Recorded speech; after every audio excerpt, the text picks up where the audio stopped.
रहीम अस्सलाम वालेकुम। आप मेरा यूट्यूब चैनल देख रहे हैं। Welcome to my YouTube channel. 2026 के पास पेपर्स के वाले से मैथ हम कर रहे हैं। पार्ट 4 आज हम करेंगे। इसमें हमारे पास 5 से 6 जो है ना पेपर्स होंगे। इसमें असिस्टेंट पुलिस के 2-3 बैच के पेपर होंगे। इसके अलावा और भी जो अभी तक आपके पेपर्स हो चुके हैं 2026 के, वो सारे के सारे इंशाल्लाह हम डिस्कस कर लेंगे। तो ये 2026 के जनाब 5-6 पेपर इंशाल्लाह मैं अभी डिस्कस करूँगा आपके साथ। ठीक है जी। तो चलते हैं सबसे पहले क्वेश्चन नंबर 1 की तरफ। आपके पार्ट 4 का जो क्वेश्चन नंबर 1 है, ये आपका बार्ड मैथ्स का क्वेश्चन है। पार्ट मैथ्स में हमने क्या पढ़ा था कि सबसे पहले अपने ब्रैकेट को सॉल्व करना है। ब्रैकेट नहीं आई, सबसे पहले हमें ये देखना होता है कि बार्ड मैथ्स के क्वेश्चन पहचाने कैसे। मीन के एक ही क्वेश्चन में आपके पास प्लस माइनस मल्टीप्लिकेशन डिवीजन और ब्रैकेट और आपके पास पावर जो होती है, इनमें से 2-3 यार या सारी की सारी ही जो है ना इकट्ठी ही आ जाती हैं। सारी इकट्ठी भी आ सकती हैं या 2-3 इनमें से अलामतें यहाँ पे इकट्ठी एक ही क्वेश्चन में इस्तेमाल हो सकती हैं। तो इसमें देखें मल्टीप्लिकेशन भी इस्तेमाल हो रहा है और माइनस भी इस्तेमाल हो रहा है और ऊपर आपके पास पावर भी इस्तेमाल हो रही है। तो आपने बार्ड मैथ्स ऐसा लिखना होता है BODMAS बार्ड maths. B for bracket, bracket इसमें कोई नहीं है, मीन ब्रैकेट का काम खत्म हो गया।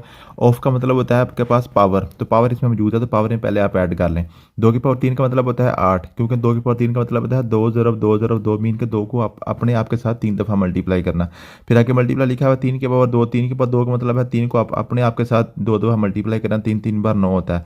माइनस 5 की पावर 2 का मतलब होता है 5 को अपने आप के साथ 2 दफ़ा मल्टीप्लाई करो। 5 5 बार 25।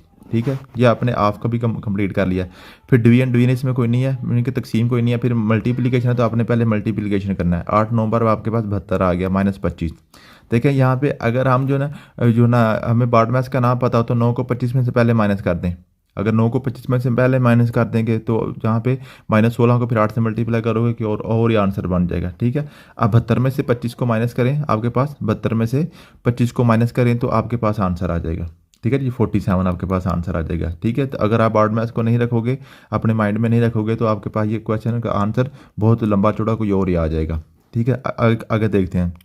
ये भी आपके पास सेम वही क्वेश्चन है, सिर्फ इसमें वो आपसे ये पूछना चाह रहा है कि आपको पता है कि किसी भी नंबर की पावर जब 0 आती है उसका आंसर 1 होता है। मीन के x की पावर 0 आ जाए आपके पास 1 होता है। 2 की पावर 0 आ जाए वो 1 है। 3 की पावर 0 आ जाए वो 1 है। जो भी नंबर आ जाए 500 की पावर 0 आ जाए आपके पास 1 ही आना होता है।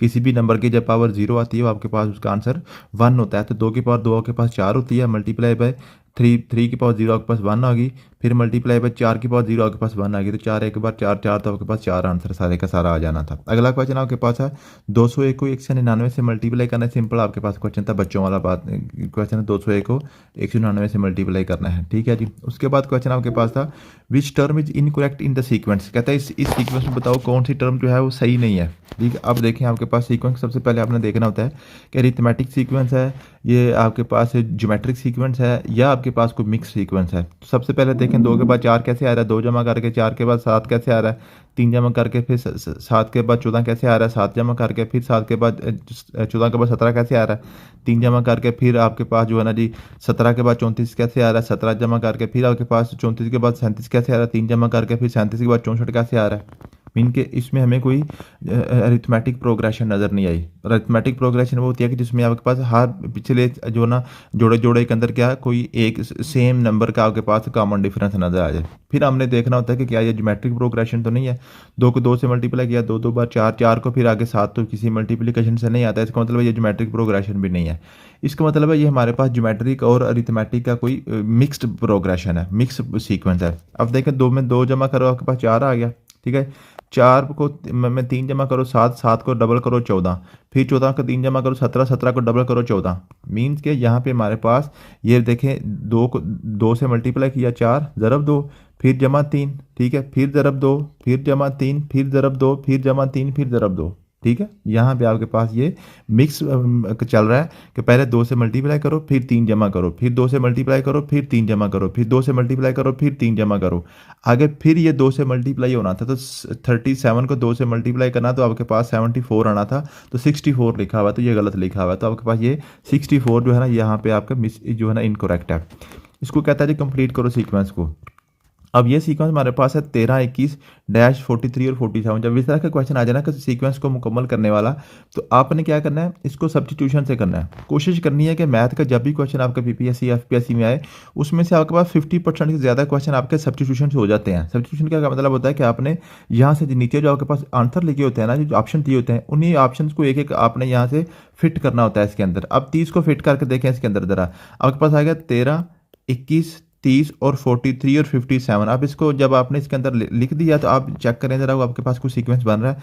13 के बाद 21 कैसे आ रहा है 8 जमा करके, 21 बाद 30 कैसे आ रहा है 9 जमा करके, 30 के बाद 43 कैसे आ रहा है 13 जमा करके। अब देखें ये 8 के बाद 9, 9 के बाद अगर 10 आ जाता तो फिर तो एक तरतीब हमारी बन रही थी, अब यहाँ से तरतीब हमारी उखड़ गई है। ठीक है, इसका मतलब भाई 30 वाला हमारा आंसर ठीक नहीं है। फिर 27 को लगा कर देखते हैं, 13 फिर आपके पास 21 फिर हमारे पास 27 फिर 43 और 57। अब देखें 13 को मैं 21 आपके पास 8 जमा करके आया, फिर 21 में से 27 आप 6 जमा करके आया, फिर 27 के बाद 43 आपके पास कितना आ गया जी 16 जमा करके आएगा, तो ये भी गलत है। ठीक है, देखिए 8 के बाद 6, 6 के बाद अगर 4 आ जाता तो दो दो काम करते करते चले जाते, फिर भी हमारे पास एक सीक्वेंस बन जाना था, ये भी गलत है। अब मैं तीसरा चेक करता हूँ, तो मेरे पास आ गया 13, 21, 31, 43 और 57। अब देखता हूँ मैं 13 के बाद 21 आ रहा है 8 जमा करके, 21 के बाद आपके पास जो है ना जी ये जो है 31 आ रहा है 10 जमा करके, 31 के बाद 43 आ रहा है 12 जमा करके, और 43 के बाद 57 आ रहा है 14 जमा करके। अब देखें ये सीक्वेंस बन गया है, 8 के बाद 10, 10 के बाद 12, 12 के बाद 14। ठीक है, एक सीधा नीचे आपके पास एक सीक्वेंस बन रहा है दो नंबर के फर्क से। ठीक है, तो ये 31 वाला मेरा ऑप्शन ठीक है। इस तरीके से आप सब्स्टिट्यूशन से भी क्वेश्चन निकाल सकते हो। अगला क्वेश्चन आपके पास ये सिंपल क्वेश्चन है जी, आपके पास जो है ये सिंपली आपके पास ये प्रोपोर्शन का क्वेश्चन है, 7:196 और आपका प्रोपोर्शन 8:x। तो जो मैंने आपको बताया हुआ, ये रेशो का मतलब होता है बटा 7/196, ये प्रोपोर्शन का मतलब होता है बराबर 8/x। ठीक है, तो आपने क्या करना है, इसको क्रॉस मल्टीप्लाई कर दें, 7 को x के साथ मल्टीप्लाई कर दें, 196 को 8 के साथ मल्टीप्लाई कर दें, और 7 फिर उधर जाकर नीचे फिर चला जाएगा। ठीक है, अब इसको 7 के साथ काट दो, काट के आपके पास 8 के साथ मल्टीप्लाई हो जाएगा। सिंपल आपके पास क्वेश्चन है, कोई ऐसा मुश्किल नहीं है। ठीक है जी, तो इसको आप ऐसे कर लेंगे। ठीक है जी, उसके बाद आपके पास क्वेश्चन आ गया जी, ये नेक्स्ट आपके पास क्वेश्चन क्या है जी, नेक्स्ट क्वेश्चन है जी, the solution of the solution contain sugar to water ratio 5:7। Solution यहाँ पे है जी कि कोई मिक्सचर है। ठीक है जी, कोई सोल्यूशन जो बनाते हैं, ठीक है, उसमें कहते हैं water to sugar to water, पहले शुगर है फिर वाटर है। शुगर आपके पास 5 है पर रेशो 5 है, और वाटर की 7 है। The sugar is 35। अब शुगर कहता है 35 है, तो बताओ जी वाटर क्या होगा। तो सिंपल वही आपको मैंने बताई हुई है बात के। अब देखें ये जो आपके पास शुगर थी ना 5 थी, 5 से 35 हो गई है, तो 5 से 35 कैसे हुई है, 7 से मल्टीप्लाई करके, तो इसको भी फिर 7 से मल्टीप्लाई करो तो आपके पास 49 हो गया। जो काम एक के साथ होता है वही काम दूसरे के साथ भी होना चाहिए। ठीक है, तो आपके पास 49 आ गया। मुझे उम्मीद है कि अब आपको समझ आ रही होगी। अब क्योंकि हमने ये सारी चीज़ें ऊपर वाले पार्ट्स में इनको डिटेल के साथ डिस्कस किया हुआ है, अब यहाँ पे हम टाइम बार बार वेस्ट नहीं करेंगे कि आपको मैं यहाँ पे रेशो दोबारा समझाना शुरू कर दूँ। ठीक है, अगर पिछले पार्ट आपने देखे हैं तो आप फटाफट इस क्वेश्चन करते जाएंगे सारे के सारे। What is a remainder. अब इसमें कहता है रिमाइंडर क्या होगा जब डिविजिबल बाय x+1 होगा। अब ये जो आपके पास है ये फंक्शन का क्वेश्चन होता है, f ऑफ x आपके पास असल में ये लिखा हुआ है x की पावर 51 + 51। ठीक है, और ये जो आपके पास x+1 है ये असल में लिखा हुआ है x = -1। ठीक है, बेसिकली क्वेश्चन ये है, लेकिन उसने क्या किया, इसको थोड़ा सा स्टेटमेंट में चक्कर दे के आपको तो थोड़ा सा परेशान करने की कोशिश किया। तो ये आपके पास ये इक्वेशन लिखी हुई है f ऑफ x, ये फंक्शन आपके पास है x की पावर 51 + 51। ठीक है, और जब लिखा हो ना डिवाइडेड बाय इसके साथ, तो जिसके साथ भी डिवाइड करना होता है वहां से आपने x की कीमत निकालनी होती है। x+1 को बराबर 0 के बराबर अपना पुट करना है, हमेशा हर क्वेश्चन में ऐसे ही करना है। तो x बराबर आपके पास -1 आ गया। ठीक है, x बराबर -1 आ गया, क्योंकि जब किसी चीज़ के साथ कोई चीज़ डिवाइड होती है ना तो उसके साथ उसका एंड पे उसका रिमाइंडर 0 बचना चाहिए। तो x+1 = 0 आपके पास, इसको हम रिमाइंडर थ्योरम भी कहते हैं। ठीक है जी, तो x बराबर आपके पास -1 आएगा, तो इसके अंदर आप x की जगह -1 पुट करके देख लें, जहाँ जहाँ पे x है वहाँ पे आप -1 पुट करके देख लें। अब मेरे पास f ऑफ -1 मेरे पास आ गया -1 की पावर 51 + 51। तो -1 की पावर 51 आपके पास -1 नहीं होता है, क्योंकि 1 की पावर जो ना -1 की पावर के ऊपर अगर जुफ्त होगा तो ये 1 बन जाएगा, अगर ताक होगा तो -1 ही रहेगा। ठीक है, ये आपने बात पहले समझी हुई है। तो आपके पास आएगा -1 की पावर 51 + 51, तो ये आपके पास -1 + 51, तो आपके पास आंसर आ गया 50। -1 में से 51 में से 1 माइनस करते हैं, आपके पास 50 रह जाता है। अगला क्वेश्चन इसमें कहता है जी बताओ ये जो आपके पास इक्वेशन लिखी हुई है इसमें से नीचे कौन सी इक्वेशन ये बन रही है इसके साथ। इसका सबसे बेहतरीन हल ये है कि आप नीचे वाले जो सिर्फ मरबे हैं नीचे लिखे हुए, आप इसकी जो स्क्वायर है इसको खोल के देख लें। जो स्क्वायर खोल के ये वाली इक्वेशन बन रही है वो आप बना दें। ठीक है, इसका बजाय से इसका आप स्क्वायर बनाएं, इनको खोल के देख लें, आपकी ये ज़्यादा आसान है। इसको आप खोलेंगे, पहली रकम का मरबा 9x² प्लस दूसरी रकम का मुरब्बा 16 आपके पास प्लस 2 फार्मूले का, पहली रकम 0 दूसरी रकम 3 4 बार 12x, तो आपके पास आएगा 12 2 बार 24x यहाँ पे बन जाएगा। तो आप देखें 9x 16 प्लस 24 यही पहले ही बन गई है, पहले ही रकम आपके पास वही बन गया। ठीक है, ये तरतीब का कोई फर्क नहीं होता, 16 पहले लिख लें बाद में लिखें, जमा तफरीक में जो आप इसको आगे पीछे कर सकते हैं। ठीक है जी, ये आपके पास क्वेश्चन हो गया। मुझे उम्मीद है कि आपको इसकी समझ आ गई होगी। तो ये फार्मूला आपने a प्लस बी के स्क्वायर वाला फार्मूला खोला है, पहली रकम का स्क्वायर प्लस दूसरी का स्क्वायर प्लस 2 फार्मूले का a पहली रकम ज़रब दूसरी रकम। ठीक है, तो यहाँ पे आपके पास पहली रकम आ गई 3x का स्क्वायर, दूसरी रकम 4 का स्क्वायर प्लस 2 फार्मूले का, पहली रकम आपके पास 3x, फिर आपके पास दूसरी रकम आ गई 4, 3x का स्क्वायर 9x का स्क्वायर, 4 का मुरब्बा 16 प्लस 2 3 बार 6 6 4 बार 24, साथ आपके पास x आ गया। इस तरीके से आपने इसका करना था। अगला क्वेश्चन आपके पास है जी, कहता है इसका आप जजर निकालो, अगर ए आपके पास ये है, बी है ये है, सी आपके पास 5 है। सिंपल आपके पास क्वेश्चन, इसमें कोई ऐसी मुश्किल चीज़ नहीं है। आपके पास क्या क्या कहता है जी, आपके पास है जी अंडर रूट, आपके पास अंडर रूट है जी A x square minus B, A x square minus B बराबर है सी। ठीक है, इसको कहता है जी इसका, और ए की कीमत 8 दी है, बी की 7 दी है, सी की 5 दी हुई है, तो इसको इसका निकालो। तो आपके पास क्या आ गया, इधर मुरब्बा इधर जदर उधर जदर नहीं है, तो दोनों तरफ मुरब्बा ले लें तो ताकि जदर कट जाए। तो आपके पास आ गया ए एक्स स्क्वायर माइनस बी बराबर आ गया सी स्क्वायर। ठीक है, तो यहाँ पे आप ए की कीमत पुट कर दो। ए की कीमत हमारे पास क्या जी 8 है, तो 8x स्क्वायर आ गया माइनस बी की कीमत मेरे पास 7 है बराबर सी की कीमत मेरे पास 5 आ गया। ठीक है, तो मेरे पास क्या आ गया जी 8x स्क्वायर 7 उठ जाकर जमा हो जाएगा तो बराबर आ जाएगा 7 और 5 12। ठीक है, अब x स्क्वायर बराबर आपके पास आ गया 12/8 आपके पास आ गया। ठीक है, जो आपके पास आ गया जी 4 3 बार 12, 4 2 बार 8, 3/2 आपके पास आंसर आ गया 3/2। इस तरीके से आपने x की वैल्यू निकाल लेनी थी। बिल्कुल सिंपल सा क्वेश्चन था ये आपके पास, ये बेसिक अलजबरा का ही क्वेश्चन था। ठीक है जी, तो आपके पास 3/2 आंसर आ गया।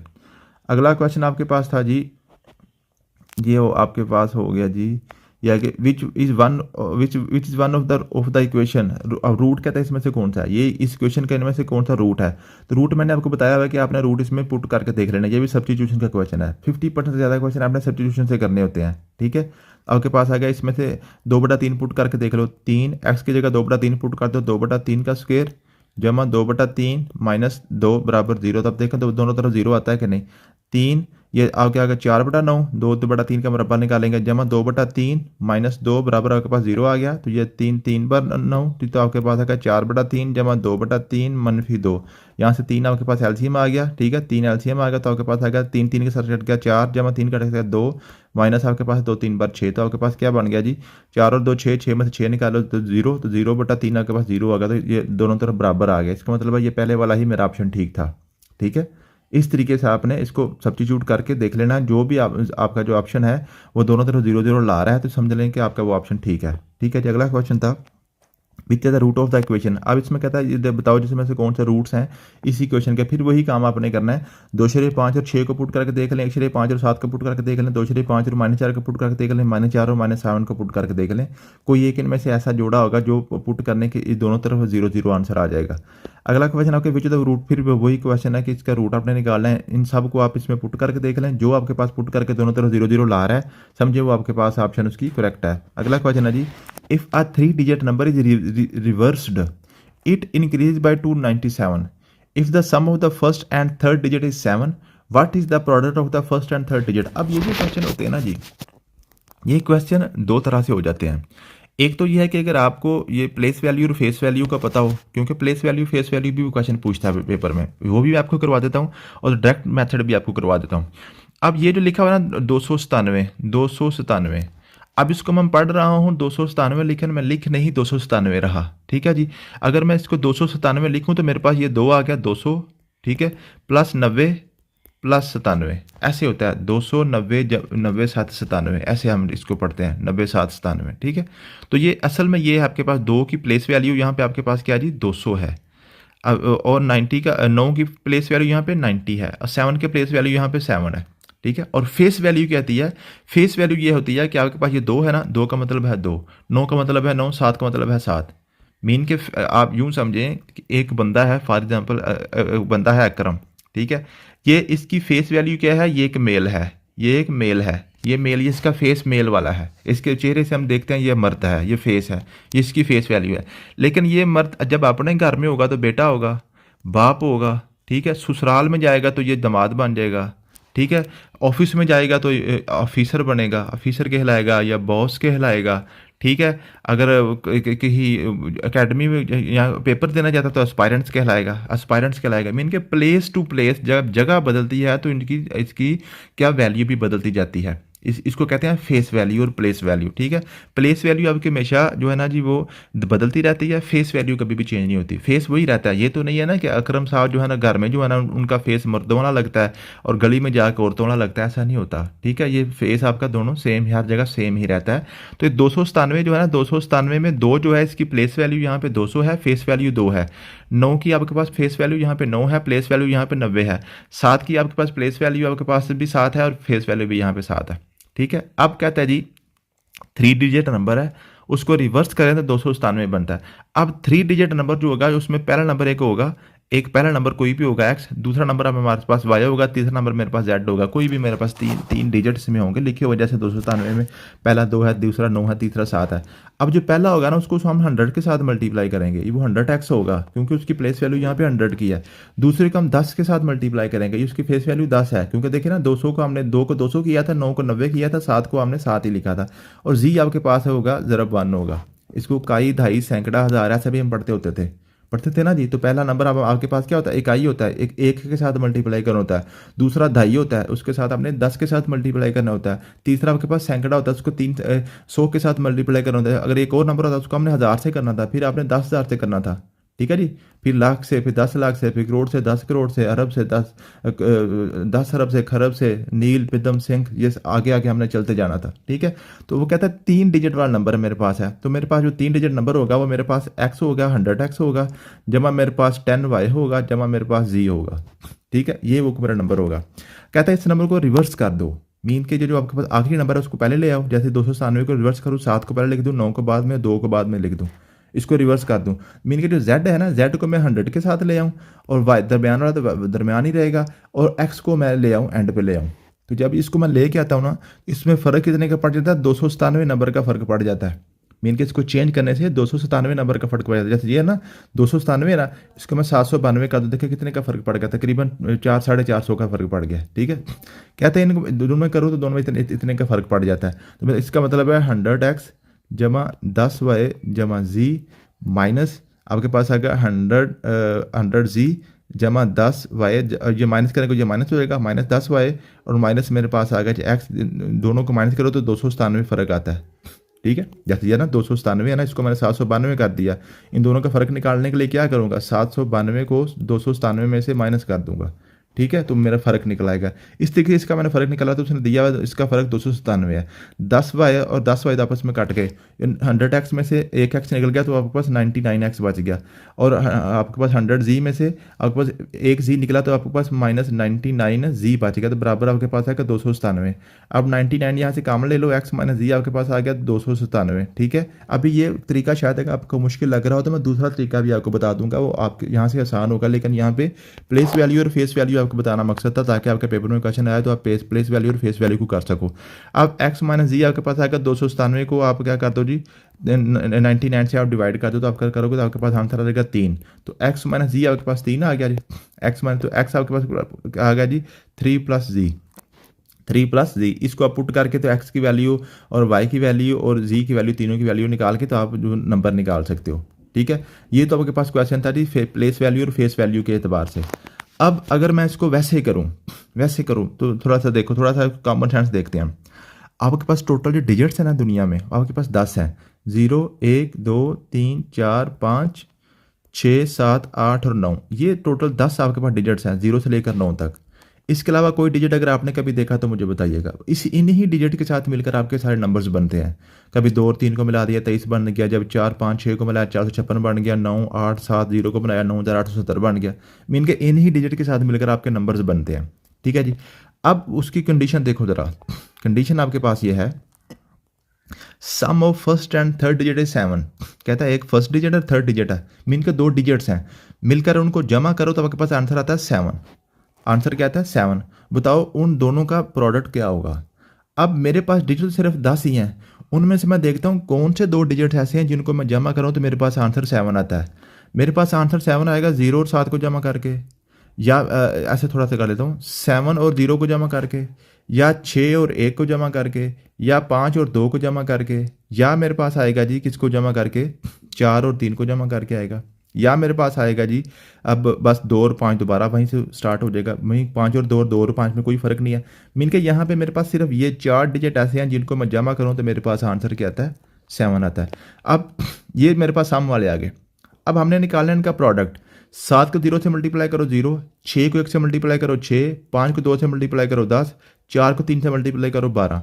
तो ये मल्टीप्लिकेशन करने के बाद मेरे पास आंसर आ रहे हैं। तो बताओ, देखो इनमें से कौन सा आंसर आपके ऑप्शन में मौजूद है। तो 10 आपके ऑप्शन में मौजूद है, तो आपके पास 10 वाला आंसर आपका ठीक होगा।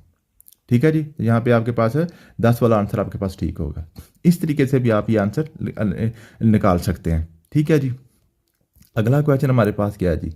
अगला क्वेश्चन है 3 years ago C's age was 3 times D's age. 4 years from now C's age will be twice as D's age. What is the current age? मैंने आपको बताया जब भी आपके पास एज प्रॉब्लम्स आ जाएं तो उसको आपने हमेशा ही सब्स्टिट्यूशन से करना है। थोड़ा सा आपने कॉमन सेंस लगाना है। कॉमन सेंस हमारे पास क्या है, कहता है सी की एज जो है ना जी वो डी की एज से 3 टाइम्स ही 3 साल पहले, और अब से 4 साल के बाद सी की जो एज है डी से डबल हो जाएगी। इस वक्त बताओ सी की एज कितनी है। अगर इस वक्त मैं सी की एज 2 लूँ, इस वक्त मैं सी की एज 2 लूँ तो 3 साल पहले डी से आपके पास एज उसकी क्या थी, 3 गुना थी। तो 3 साल पहले तो ये 0 से पीछे चला जाता है। इसका मतलब है तो 3 साल पहले तो सी है ही नहीं था। ये 2 वाला तो मेरा ऑप्शन गलत हो गया। फिर मैं 14 को देखता हूँ। अगर मैं इस वक्त सी की एज लेता हूँ 14, ठीक है, तो 3 साल के बाद ये सी की एज कितनी होगी, 3 साल पहले 11 होगी, और 4 साल बाद इसकी एज कितनी होगी जी, 18 हो जाएगी। ये सी की हम अभी बात कर रहे हैं। अब डी की देखते हैं। डी कहता है जी डी की एज आपके पास क्या थी जी, डी की एज थी आपके पास 4 year from now C will be twice D, कि 4 साल के बाद सी जो है ना वो डी से डबल हो जाएगा। ये सी की करंट एज है, 4 साल के बाद इसकी 18 होनी है, तो इसने 4 साल के बाद डी से डबल होना है। इसका मतलब डी की उम्र फिर 4 साल के बाद 9 होगी, 4 साल के बाद 9 होगी। ठीक है, 4 साल के बाद इसकी 9 होगी। तो 4 साल के बाद अगर उसकी 9 होगी तो अब इसकी कितनी होगी, 5 होगी। तो 3 साल पहले इसकी कितनी होगी जी, 2 होगी। तो 11, 2 का 3 गुना है, 2 3 बार 6 होता है, 11 नहीं होता। इसका मतलब है ये वाला भी मेरा ऑप्शन गलत है।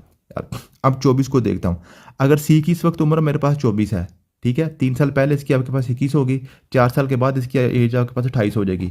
अब 4 साल के बाद इसकी 28 होगी तो उसकी फिर 14 हो जाएगी, क्योंकि उसकी इससे आधी होनी है ना, इससे आधी होनी है। ठीक है, अब आपके पास ये 3 साल पहले इसकी कितनी हो जाएगी, 7 हो जाएगी, 11 हो जाएगी, 11। तो अब देखो 11 और 21 आपके पास जो है 3 साल पहले वाले इनके दरमियान 3 गुना का फ़र्क है, नहीं फ़र्क है ना। इसका मतलब ये भी मेरा ऑप्शन गलत है। अब 34 को देखता हूँ। अगर इस वक्त सी की उम्र आपके पास 34 है तो 3 साल पहले इसकी कितनी होगी, 31 होगी। 4 साल बाद इसकी कितनी होगी, 38 होगी। 4 साल बाद इसकी 38 होगी ना जी, 38 होगी। अब 4 साल बाद अगर इसकी 38 है उसकी 19 होगी, क्योंकि उसकी इसे हाफ होनी है। तो उसकी 19 अगर 4 साल के बाद 19 है तो इस वक्त उसकी कितनी होगी जी, उसके बाद 15 होगी। उसके पास कितनी होगी जी, 15 होगी। ठीक है, तो 3 साल पहले इसकी कितनी होगी जी, 3 साल पहले इसकी कितनी होगी, 12 होगी। ठीक है, 3 साल पहले इसकी 12 होगी। इसका मतलब है 31 और 12 का आपस में 3 2 का रिश्ता नहीं बन रहा। मीन्स कि हमने 2 कंडीशन देखनी होती है। एक कंडीशन मेरे पास 3 टाइम वाली है, 3 साल पहले ये 3 गुना थे एक दूसरे का, और 4 साल के बाद इन्होंने क्या बनना है, एक दूसरे का डबल होना है। ठीक है, अब मैंने सारे देखे, मेरे पास कोई भी ऑप्शन ठीक नहीं लगा। मैं हो सकता है कि मैं इसको कैलकुलेट करने में ही कोई गलती कर रहा हूँ। मैं इसको दोबारा एक दफ़ा देखूंगा। मैंने 24 को फिर देखता हूँ। 24 मेरे पास था, इस वक्त सी की उम्र है 24, 4 साल के बाद इसकी हो जाएगी 28, 4 साल बाद इसकी हो जाएगी 28। अगर 4 साल के बाद इसकी 28 हो जाएगी तो उसकी कितनी हो जाएगी जी, उसकी 14 हो जाएगी, क्योंकि उससे जो है ना सी 22 होना है 4 साल के बाद। अब 4 साल के बाद अगर उसके आपके पास जो है ना जी वो है 14 है, तो इस वक्त उसकी कितनी होगी, उसकी 10 होगी। इस वक्त उसकी 10 होगी, 4 साल के बाद 14 होनी है, इस वक्त 10 हो जाएगी। अब इस वक्त इसकी अगर 24 है तो इसकी इस वक्त 10 है। अब 3 साल पहले की बात करें तो ये 21 हो जाएगी, ये 3 साल के पहले की बात करें 7 हो जाएगी। अब देखें 7 और 21 का 3 गुना का फ़र्क बन रहा है, 3 7 बार 21। ये मैंने जानबूझ के आपके पास इस तरीके से किया था ताकि थोड़ा सा आपको आइडिया हो जाए। अगर चारों के चारों ऑप्शन आपके ठीक ना आ रहे हो तो आप एक दफ़ा दोबारा देख लें, आपको आसानी से नज़र आ जाएगा। ठीक है, 24 आपके पास ऑप्शन ठीक है। इसमें 2 कंडीशन थी। पहली कंडीशन थी कि 3 साल पहले इनकी एज आपस में 3 गुना का फ़र्क था, और आज से 4 साल के बाद इनकी एज डबल का फ़र्क आएगा। इस वक्त जो एज है वो ये दी हुई है, इनको आपने जो भी एज आप यहाँ से सी की कंसीडर करें उसको पहले 4 साल आगे लेके जाएं, फिर 3 साल पीछे लेके आएँ, और इसके मुताबिक उस डी की एज आप इसमें एडजस्ट करके देखें, आपके पास आंसर आ जाया करेगा। अगला क्वेश्चन आपके पास है जी, अगला आपके पास क्वेश्चन क्या है जी, कहता है जी if the first term of AP is 5, common difference 7 है, फर्स्ट 4 टर्म्स निकालो। ये AP मैंने बड़ी डिटेल से आपको कल समझा दिया था। अरिथमेटिक प्रोग्रेशन पहली आपके पास 5 है, कॉमन डिफरेंस 7 है, तो अरिथमेटिक प्रोग्रेशन में क्या होता है, अगली टर्म कॉमन डिफरेंस उसमें ऐड करके आती है। 7 और 5 12, 12 और 7 19, 19 और 7 आपके पास आ जाएगा 26। तो ये चार आप फटाफट निकाल लोगे। कॉमन डिफरेंस ऐड करते करते आपने आगे चलते जाना होता है। Any point lies on this line, इस लाइन के ऊपर कहता है कौन कौन से पॉइंट लाई करते हैं। तो अब इसमें देखिए पॉइंट में क्या, सिंपल सी आपके पास लीनियर लाइन है, 10 डिग्री इक्वेशन है, लीनियर इक्वेशन आपके पास, मैंने कल आपको बताई थी, ठीक है।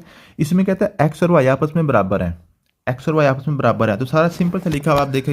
इसमें एक्स क्या है, ए है, वाई क्या है, वो भी ए है, इसमें एक्स 0 है, वाई ए है, इसमें एक्स ए है, वाई 0 है, इसमें एक्स माइनस ए है और वाई आपके पास 0 है। तो वो तो कह रहा है एक्स और वाई आपस में बराबर है, तो बराबर तो सिर्फ पहले में आ रही हैं ए और ए, तो सिंपल सी बात ही है। सिर्फ उसने ये पूछना चाह रहा है कि आपको पता है कि पहली रकम को एक्स कहते हैं, दूसरी रकम को वाई कहते हैं, ठीक है जी। तो ये आपके पास थी, सिर्फ उसने पूछा था एक्स और वाई किस में बराबर है। अगला क्वेश्चन है जी, the perimeter of equilateral triangle is 60 metre, what is its area. कहता है जी एक इक्विलेटरल ट्राइंगल जो है ना, इक्विलेटरल ट्राइंगल कौन सी होती है, आपके पास ट्राइंगल की 3 टाइप्स हमने पढ़ी थी। एक आपके पास है जी इक्विलेटरल जिसकी तीनों साइडें इक्वल होती हैं, बराबर होती हैं, ठीक है जी। एक होती है आइसोलेस जिसकी 2 बराबर होती हैं, 1 बराबर नहीं होती। एक थी स्केलेंट जिसकी कोई भी बराबर आपस में नहीं होती, ठीक है जी, वो स्केलेंट ट्राइंगल होती है 3 साइडों वाली। तो इक्विलेटरल ट्राइंगल जो है ना उसका ये आपके पास है, इसकी तीनों साइडें बराबर हैं। इसका कहता है पेरीमीटर 60 है, पेरीमीटर होता है इसकी बाउंड्री के ऊपर तमाम की आपने लेंथ मालूम करनी है। तो अगर 60 है तो ये भी 20 होगा, ये भी 20 होगा, ये भी 20 होगा।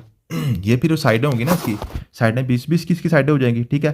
कहता है इसका एरिया क्या होगा, इसका एरिया क्या होगा। अब हमने पढ़ा हुआ है, अब एक ट्राइंगल का एरिया निकालने के 2 तरीके होते हैं। एक तरीका होता है अगर ट्राइंगल आपके पास जो है ना जी, वो आपके पास इस तरीके की ट्राइंगल है जिसको हम कहते हैं जी राइट एंगल ट्राइंगल, जिसमें आपके पास एक एंगल 90 का होता है, एक हाइट होती है और एक उसकी आपके पास बेस भी होती है, ठीक है जी, विड्थ भी होती है। उसको हम निकालते हैं जी 1/2 हाइट इंटू आपके पास विड्थ होती है, हमने इसको ऐसे निकाला।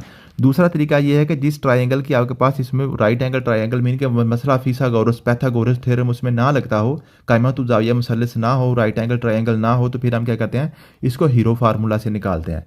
हीरो फार्मूला आपके पास क्या था जी, under root S into S minus A into S minus B into S minus C, ये आपके पास होता है हीरो फार्मूला। एस आपके पास क्या होता है, एस आपके पास होता है जी तीनों साइडों का एवरेज, 20 प्लस 20 प्लस 20/3, ठीक है। तो 60/3 आपके पास आंसर आ गया 20, ठीक है। 60/3 आपके पास आंसर क्या आ गया 20, ठीक है जी। तो आपके पास एवरेज आपके पास आ गया 20। ये तो आपके पास क्या थी ना, इक्विलेटरल थी ना, इसलिए आपके पास साइड के बराबर ही उसका एवरेज भी आ गई।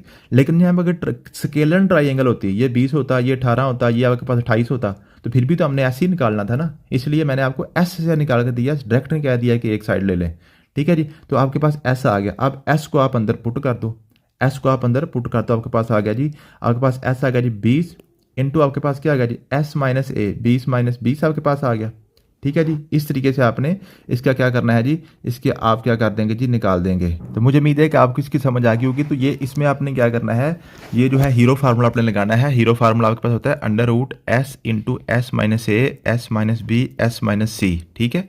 और हीरो फार्मूला में एक आपने बात याद करनी है कि हमने जो इसकी एवरेज निकाले तो एवरेज हमने नीचे 2 लगाना है। शायद मैंने आपको एवरेज का फार्मूला यहाँ पे बता दिया। ये इसमें एक ही बात आपने याद करनी थी हीरो फार्मूला में, सॉरी मेरे ख्याल में मैंने आपको वो एवरेज का ही बता दिया, वो इसको दोबारा करते हैं। ये जो एस हमने निकालना है, एस हमने निकालना है ए प्लस बी प्लस सी बटा 2 से, बटा 3 नहीं करना। सिर्फ यही एक बात इसमें याद करने वाली होती है जो बार बार भूलती है हीरो फार्मूला में, कि आपने जब इसकी तीनों साइडों की एवरेज निकालनी है तो एवरेज नहीं बल्कि इसे नीचे 2 लगाना है, 3 नहीं लगाना। ये आपने बात क्लियर कर लेनी है कि आपके पास 20 प्लस 20 प्लस 20/2 लगाना है, 3 नहीं लगाना। ये बार बार आपको बता रहा हूँ। 60/2 आपके पास आ गया तो आपके पास आंसर क्या आएगा, 30 आ जाएगा, 30। तो ऐसा आपके पास 30 आएगा, 20 नहीं आएगा, ठीक है। शायद मैंने पहले आपको 20 ही निकाल दिया, ऐसा नहीं करना। ये आपने सिर्फ एक बात इसमें हीरो फार्मूला में सिर्फ यही बात की वजह से बार बार वो पेपर में क्वेश्चन ये हीरो फार्मूला का डालता है, ठीक है। तो आपके पास आ गया जी अंडर रूट एस, आपके पास आ गया जी 30 अंडर रूट आपके पास है 30 माइनस 20, एक साइड दूसरी साइड भी 20 है, तीसरी भी 20 है, तो आपके पास आ गया under root 30 into 10 into 10 into 10, 10 बच गए ना, 30 में से 20 निकालेंगे तो अब क्या 30 को भी मैं तोड़ के लिख देता हूँ 3 ज़रब 10, आगे भी आपके पास 10 आ गया, आगे भी 10, आगे भी 10, 4 दफ़ा आपके पास 10 आ गया। तो अंडर रूट के अंदर आपके पास 10 और 10 दो इकट्ठे हो गए, ये भी 10 10 का जोड़ा बन गया, तो आपको पता है अंडर रूट के अंदर जो जोड़ा होता है वो काट के बाहर आ जाता है। 10 की पावर 2 ये बन रहा है ना, तो 10 आपके पास काट के बाहर आ जाएगा, ये भी 10 जो है अंडर रूट को काट के बाहर आ जाएगा, 10 10 बार 100 हो जाएगा, 100 अंडर रूट आपके पास सिर्फ 3 रह जाएगा, तो 100 अंडर रूट 3 आपके पास इसका आंसर आ जाएगा। 100 अंडर रूट 3 आपके पास इसका आंसर आ जाएगा, ये आपके पास आ गया जी, ये आपको 100 अंडर रूट 3, 100 अंडर रूट 3, ठीक है जी, ये आपके पास है, ये नीचे वाला है 100 अंडर रूट 3, ठीक है जी। अगला क्वेश्चन है जी, volume of cube is 343 metre per cube, what is the area of one face. अब आपको पता है जो वॉल्यूम होता है किसी भी क्यूब का वो क्या होता है, वॉल्यूम होता है लंबाई ज़रब चौड़ाई ज़रब ऊंचाई, length into width into height, 3 आपके पास होती हैं, ठीक है जी। तो क्यूब होता है उसकी लेंथ विड्थ और हाइट आपस में बराबर होती हैं, अगर उसकी लेंथ आपके पास ए है ना तो उसकी विड्थ भी ए है, उसकी हाइट भी ए है, ए ज़रब ए बराबर आपके पास कितना जी 343, 343। अब ये आपके पास बन गया ए क्यूब बराबर आ गया 343। अब मैं क्या करूँगा किसी तरीके से ए क्यूब 343 जो है ना जी 343 में भी को भी मैं किसी क्यूब की शक्ल में लिखूंगा, ताकि मैं क्या करूं इसको क्यूब की शक्ल में लिख के तो क्यूब के साथ काट के तो ए बराबर मैं इसकी एक साइड निकाल सकूं, ठीक है, एक साइड निकाल सकूं, ठीक है। तो आपके पास क्या आ गया, अब 343 की हम तजज़ीह कर लेंगे, फैक्टराइजेशन कर लेंगे, 2 के साथ तो इसने होना नहीं, एंड पे 3 आ गया, फिर 3 के साथ चेक करूँगा 3 और 4 7 7 3 10 10 3 के पहाड़े में नहीं आता, 3 के टेबल में नहीं आता, ये 3 से भी नहीं जाएगा, एंड पे 5 नहीं आया, 5 पे भी ये नहीं जाएगा, फिर मैं 7 पे चेक करूँगा, 7 पे चेक करूँगा, 7 को आप करो जरा 7 4 बार 28, 7 4 बार 28, 6 बज गए 63 बन गए, 7 9 बार 63, फिर 7 7 बार 49 पे 7 1 बार 7, 7 की पावर 3 मेरे पास बन गया, ठीक है। तो मेरे पास बन गया जी ए की पावर 3 बराबर है 7 की पावर 3, 3 3 के साथ कैंसिल, ए बराबर आपके पास है 7, मीन के जो क्यूब है ना उसकी साइड आपके पास 7 है, उसकी साइड आपके पास 7 है। अब क्यूब का एरिया आपको पता कैसे निकालते हैं, क्यूब की आपके पास 6 साइडें होती हैं, क्यूब की आपके पास 6 साइडें होती हैं, एक ये लेफ्ट वाली, राइट वाली, नीचे वाली, ऊपर वाली, और उसके बाद आपके पास आ गई जी ये सामने वाली और पीछे वाली, 6 साइडें आपके पास, जूते का डब्बा देख लेना उसका 6 साइडें पूरी आपको नज़र आ जाएंगी, ठीक है। तो क्यूब की आपके पास साइडें आपस में बराबर होती हैं, तो हर साइड का एरिया आपके पास क्या होता है, लंबाई ज़रब चौड़ाई, लंबाई भी 7 है चौड़ाई भी 7 है, 7 7 बार आपके पास क्या आ गया 49, 7 7 बार आपके पास क्या आ गया जी 49 आ गया आपके पास, ठीक है जी। तो एक फेस का उसका एरिया कितना बन गया 49 बन गया, क्या बन गया 49 बन गया, मीन के ये आपके पास एक फेस है ना उसका, तो उसका 7 उसकी लंबाई है, 7 ही उसकी चौड़ाई है, 7 7 बार 49, तो एक फेस का उसका एरिया बन गया 49, ठीक है जी, ये क्लियर हो गया। अगर वो पूछेगा सारा इसका एरिया 6 की 6 साइडों का, तो आपने 49 जमा 49 तो 6 दफ़ा या 6 ज़रब 49 करके देख लें, ठीक है, सारी की सारी क्यूब का आपके पास एरिया आ जाएगा। अब कहता है ladder makes an angle 45 with a wall if the distance of its base from wall is 5 metre, what is its length. अब ये जो आपके पास लेडर वाले क्वेश्चन आते हैं ना, जब भी लेडर वाला क्वेश्चन आपके पास आएगा, ये आपके पास हमेशा होता है राइट एंगल ट्राइंगल का क्वेश्चन होता है, कायमतु जाविया मसलस का। इसमें 2 क्वेश्चन आपके 2 फार्मूले लगते हैं, या तो आपने ये लगानी होती है आइडेंटिटीज लगानी होती है, ट्रिग्नोमेट्रिक आइडेंटिटी, या आपने लगाना होता है इसमें पैथागोरस थ्योरम, पैथागोरस थ्योरम लगाना होता है, मसला फिसागोरस, या आपने ये ट्रिग्नोमेट्रिक आइडेंटिटीज लगानी होती हैं। अब ट्रिग्नोमेट्रिक आइडेंटिटीज़ क्या होती हैं पहले ये देख लेते हैं, उसके बाद फिर क्वेश्चन को करते हैं। 3 आपने आइडेंटिटीज पहले पढ़ी थी, साइन थीटा, कास थीटा और टैन थीटा। साइन से आपने याद किया था अमूद बटा वतर, कऊ काफ से आपके पास आ गए काज, काफ से कऊ, काफ से आपके पास कायदा बटा वतर, और टैन आपके पास था अमूद बटा कायदा, मीन के दोनों में से वतर को काट दो, ऊपर अमूद नीचे कायदा आपके पास आ गया। ये 3 हमने पढ़ी थी, साइन थीटा, कास थीटा और टैन थीटा। साइन थीटा होता है जी अमूद बटा वतर कास थीटा होता है कायदा बटा वतर कऊ, और ये होता है आपके पास अमूद बटा कायदा। ये आपने बात याद की थी। दूसरी बात हमने क्या याद की थी, ये टेबल हमने याद करना होता है ट्रिग्नोमेट्रिक आइडेंटिटीज़ का। क्या होता है, साइन थीटा आपके पास जो होता है ना जी, साइन 0 आपके पास 0 होता है, साइन आपके पास 30 1/2 होता है, साइन 45 1/√2 होता है, ये √3/2 होता है, और उसके बाद 1 होता है। ये एक लाइन आपने याद करनी होती है, साइन 0 0, साइन 30 1/2, साइन 45 1/2, साइन 60 √3/2 और साइन 90 1। अब उसके नीचे होता है काज, काज जो होता है ना, आपने यहाँ से उलट करके इसको लिख देना है। इधर 1 था, इसको 1 लिख दो, ये √3 इधर लिख दो, ये दरमियान में है, दरमियान में यही रहेगा, ये उसके आगे ये बटा 2 और एंड पे 0 चला जाएगा। मीन के साइन की जो लाइन हमने याद की थी उसी लाइन को हमने यहाँ से उल्टा काज के लिए लिख दिया, काज के लिए लिख दिया, ठीक है। और टैन आपके पास क्या होता है, टैन होता है साइन बटा काज, साइन बटा काज। तो आपने टैन लिख दिया साइन बटा काज, 0/1 आपके पास 0 होता है, 1/2 बटा 1 √3/2, 2 के साथ काट गया तो आपके पास आ गया 1/√3, 1/√2 1/√2 को आपस में तकसीम करोगे 1 आ जाएगा, एक जैसे काट जाएंगे। √3/2 बटा √2, 1/2, 2 के साथ काट जाएगा तो √3 आपके पास बच जाएगा। ये 1/0 आपके पास इन्फिनिटी होता है। मीन के एक जब बटे के नीचे 0 आ जाए तो वो उसका जवाब आज तक नहीं किसी को निकल सका, कैलकुलेटर भी नहीं निकाल सकता एक तकसीम 0 का। किसी भी नंबर को जब 0 पे तकसीम करें तो उसका आंसर अनडिफाइंड होता है, उसको इन्फिनिटी बोलते हैं, ठीक है। तो ये हमने टेबल ये मैंने साथ आपका लिख दिया था, साइन 0 0, साइन 30 1/2, साइन 45 1 ओवर √2, √3/2 और 1 और 1 √3/2 1/2 0, ऐसे हमने इसका मैंने लिख दिया, ठीक है। अब आपने करना क्या होता है, ये अगर आपको जो 3 आपने आइडेंटिटी याद कर ली तो समझें कि आपके पास ये लेडर वाले क्वेश्चन आपके पास आसानी से हो जाएंगे। कहता है जी आपके पास लेडर है, ये आपके पास लेडर है, सीडी है, ये सीडी ऐसे लगती है, ठीक है, ये सीडी है।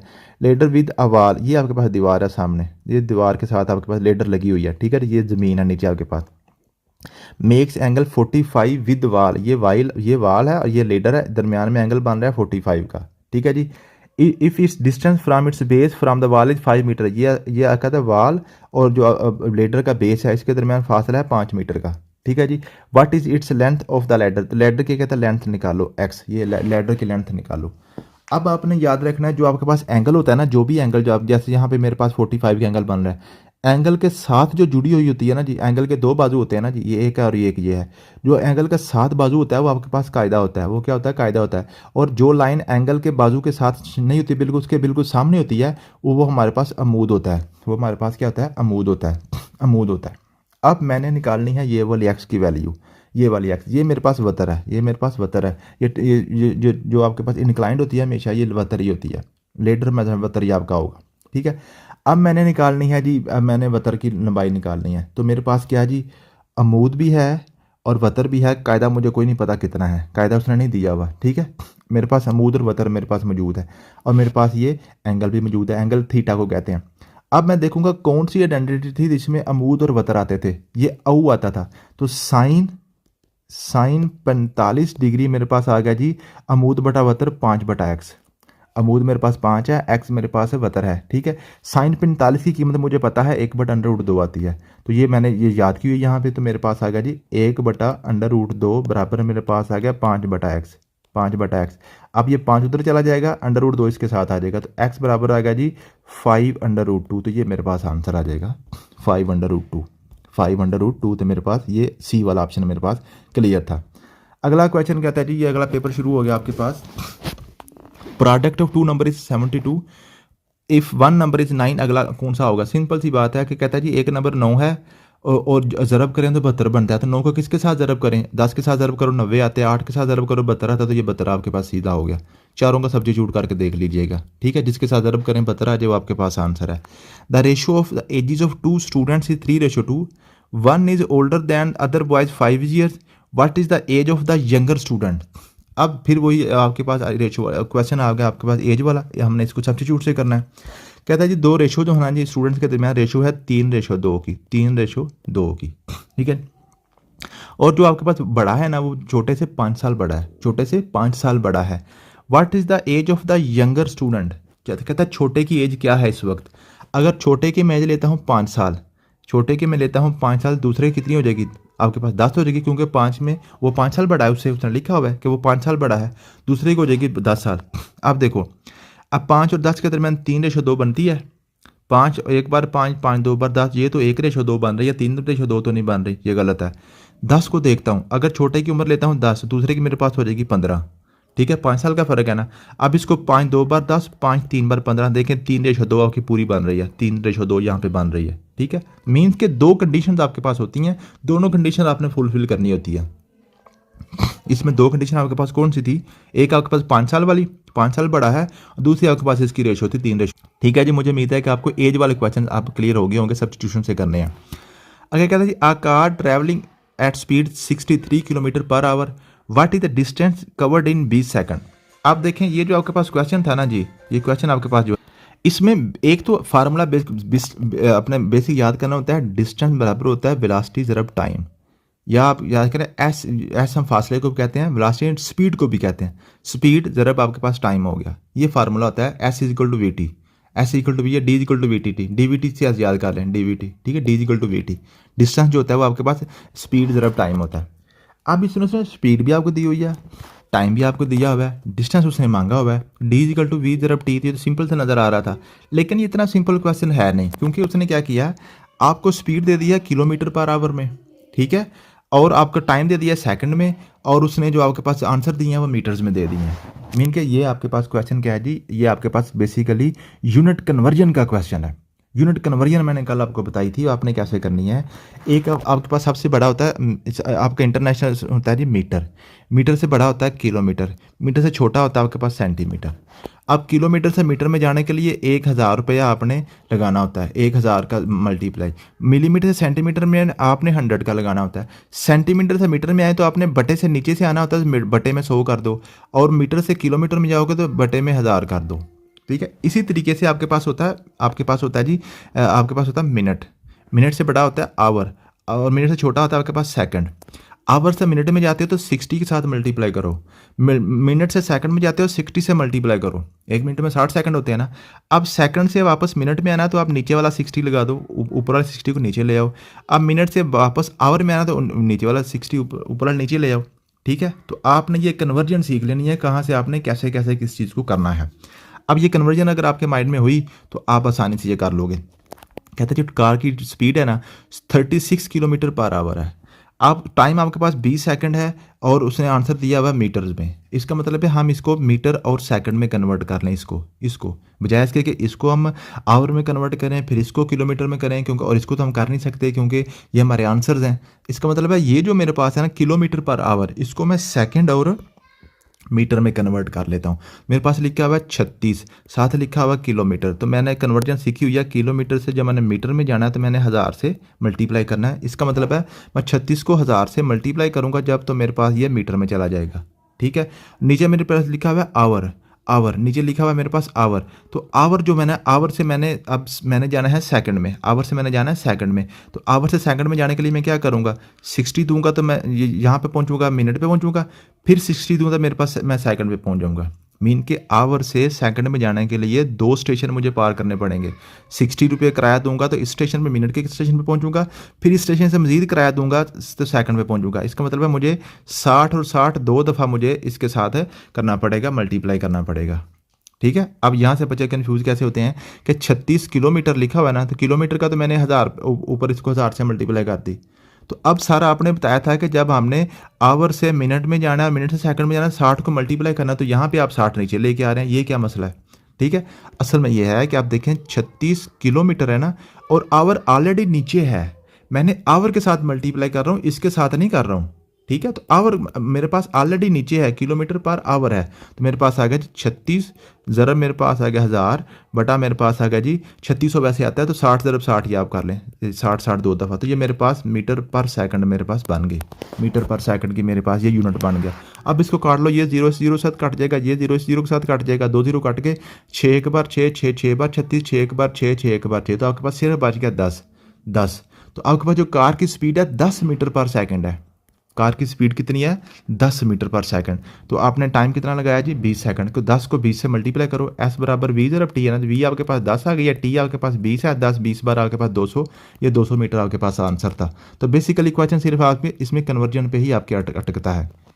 डिस्टेंस बिटवीन 2 सिटीज 30 किलोमीटर है, a car takes 50 minutes to travel the distance, what is its average speed. आप देखें ये कहता है जी आपके पास उसने कार की स्पीड किलोमीटर में दी है, और आंसर आपको दे दिया है जी किलोमीटर पर आवर में, और टाइम आपको मिनट्स में दे दिया है। ये भी आपके पास कन्वर्जन का क्वेश्चन है, ये भी यूनिट्स कन्वर्जन का क्वेश्चन है कि आपके पास मुझे पता है S is equal to V ज़रब टी होता है। उसने डिस्टेंस उसने 30 किलोमीटर तय किया, 30 किलोमीटर मेरे पास एस ये आ गया, वी वो आपसे मुझे मांग रहा है कि वी मैंने निकालना है, स्पीड उसकी हमने निकालनी है, वी ऐसे आ गया, और टाइम मेरे पास जो है ना जी वो 50 मिनट है, टाइम मेरे पास 50 मिनट है।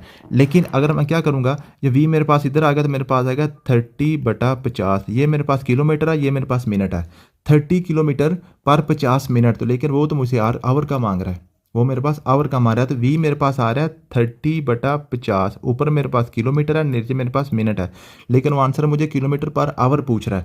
इसका मतलब ये जो मिनट 50 है ना, इसको मुझे आवर में कन्वर्ट करना पड़ेगा। तो मेरे पास ये मिनट है, ये मेरे पास आवर है। मिनट से आवर के लिए मेरे नीचे 60 इसको देने पड़ते हैं, नीचे इसको 60 देने पड़ते हैं। इसका मतलब है कि मैं 50 को नीचे से 60 करूँगा, नीचे इसके बटा 60 लगाऊंगा तो ये आवर में चला जाएगा।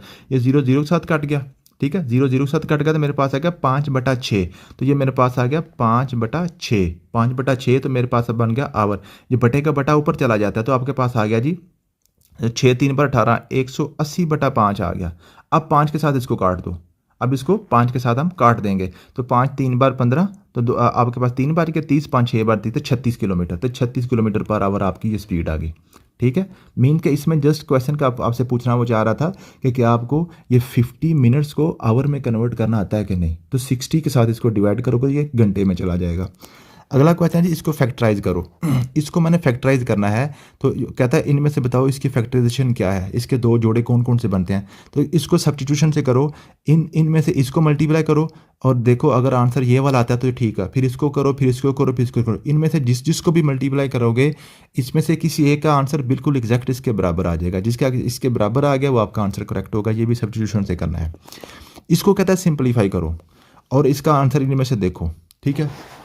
इनमें से भी आपका जो आंसर है सिंपली ये सीधा सीधा आपके पास ये नज़र आ रहा है। ये आपका क्वेश्चन सब्स्टिट्यूशन से नहीं होगा। आपने देखें, आपने 2-3 फार्मूले याद, ये तो लाजमी करने होते हैं। एक आपको पता है a प्लस बी का मुरब्बा, ये आपने फार्मूला याद किया। a² plus b² plus 2ab आपने फार्मूला याद किया। एक आपने याद किया था a प्लस बी का क्यूब, ये आपके पास आता है a का क्यूब प्लस b का क्यूब प्लस 3ab ज़रब a जमा b, ठीक है। अब इसको एक्सपेंड करो, a का क्यूब प्लस b का क्यूब प्लस 3a को ab को a से मल्टीप्लाई करो a² प्लस 3ab²। मीन्स कि आपके पास एक क्यूब वाली आएगी, दूसरी भी क्यूब वाली आएगी, दो आपके पास 3 वाली आएंगी, 3 उनके साथ मल्टीप्लाई हर होगा। और ये क्यूब वाली ज़रूरी नहीं है कि साथ का ठीक क्यूब वाली एक एंड पे भी लगा सकता है, वो तरतीब का कोई फ़र्क नहीं होती। तो इसका मतलब देखें x का क्यूब और 1 जो है ना, 1 का क्यूब भी 1 नहीं होता है। और ये 3 वाली 2 आपके पास अंदर आ गई। इसका मतलब है कि ये मेरे पास ये पहली रकम x, दूसरी रकम मेरे पास 1, ये इसका क्यूब मेरे पास नज़र आ रहा है। और नीचे भी मेरे पास x माइनस 1 है। तो x माइनस 1 एक दफ़ा, x माइनस 3 दफ़ा, एक दफ़ा काट के x माइनस 1 का स्क्वायर आपके पास 2 दफ़ा बच जाएगा।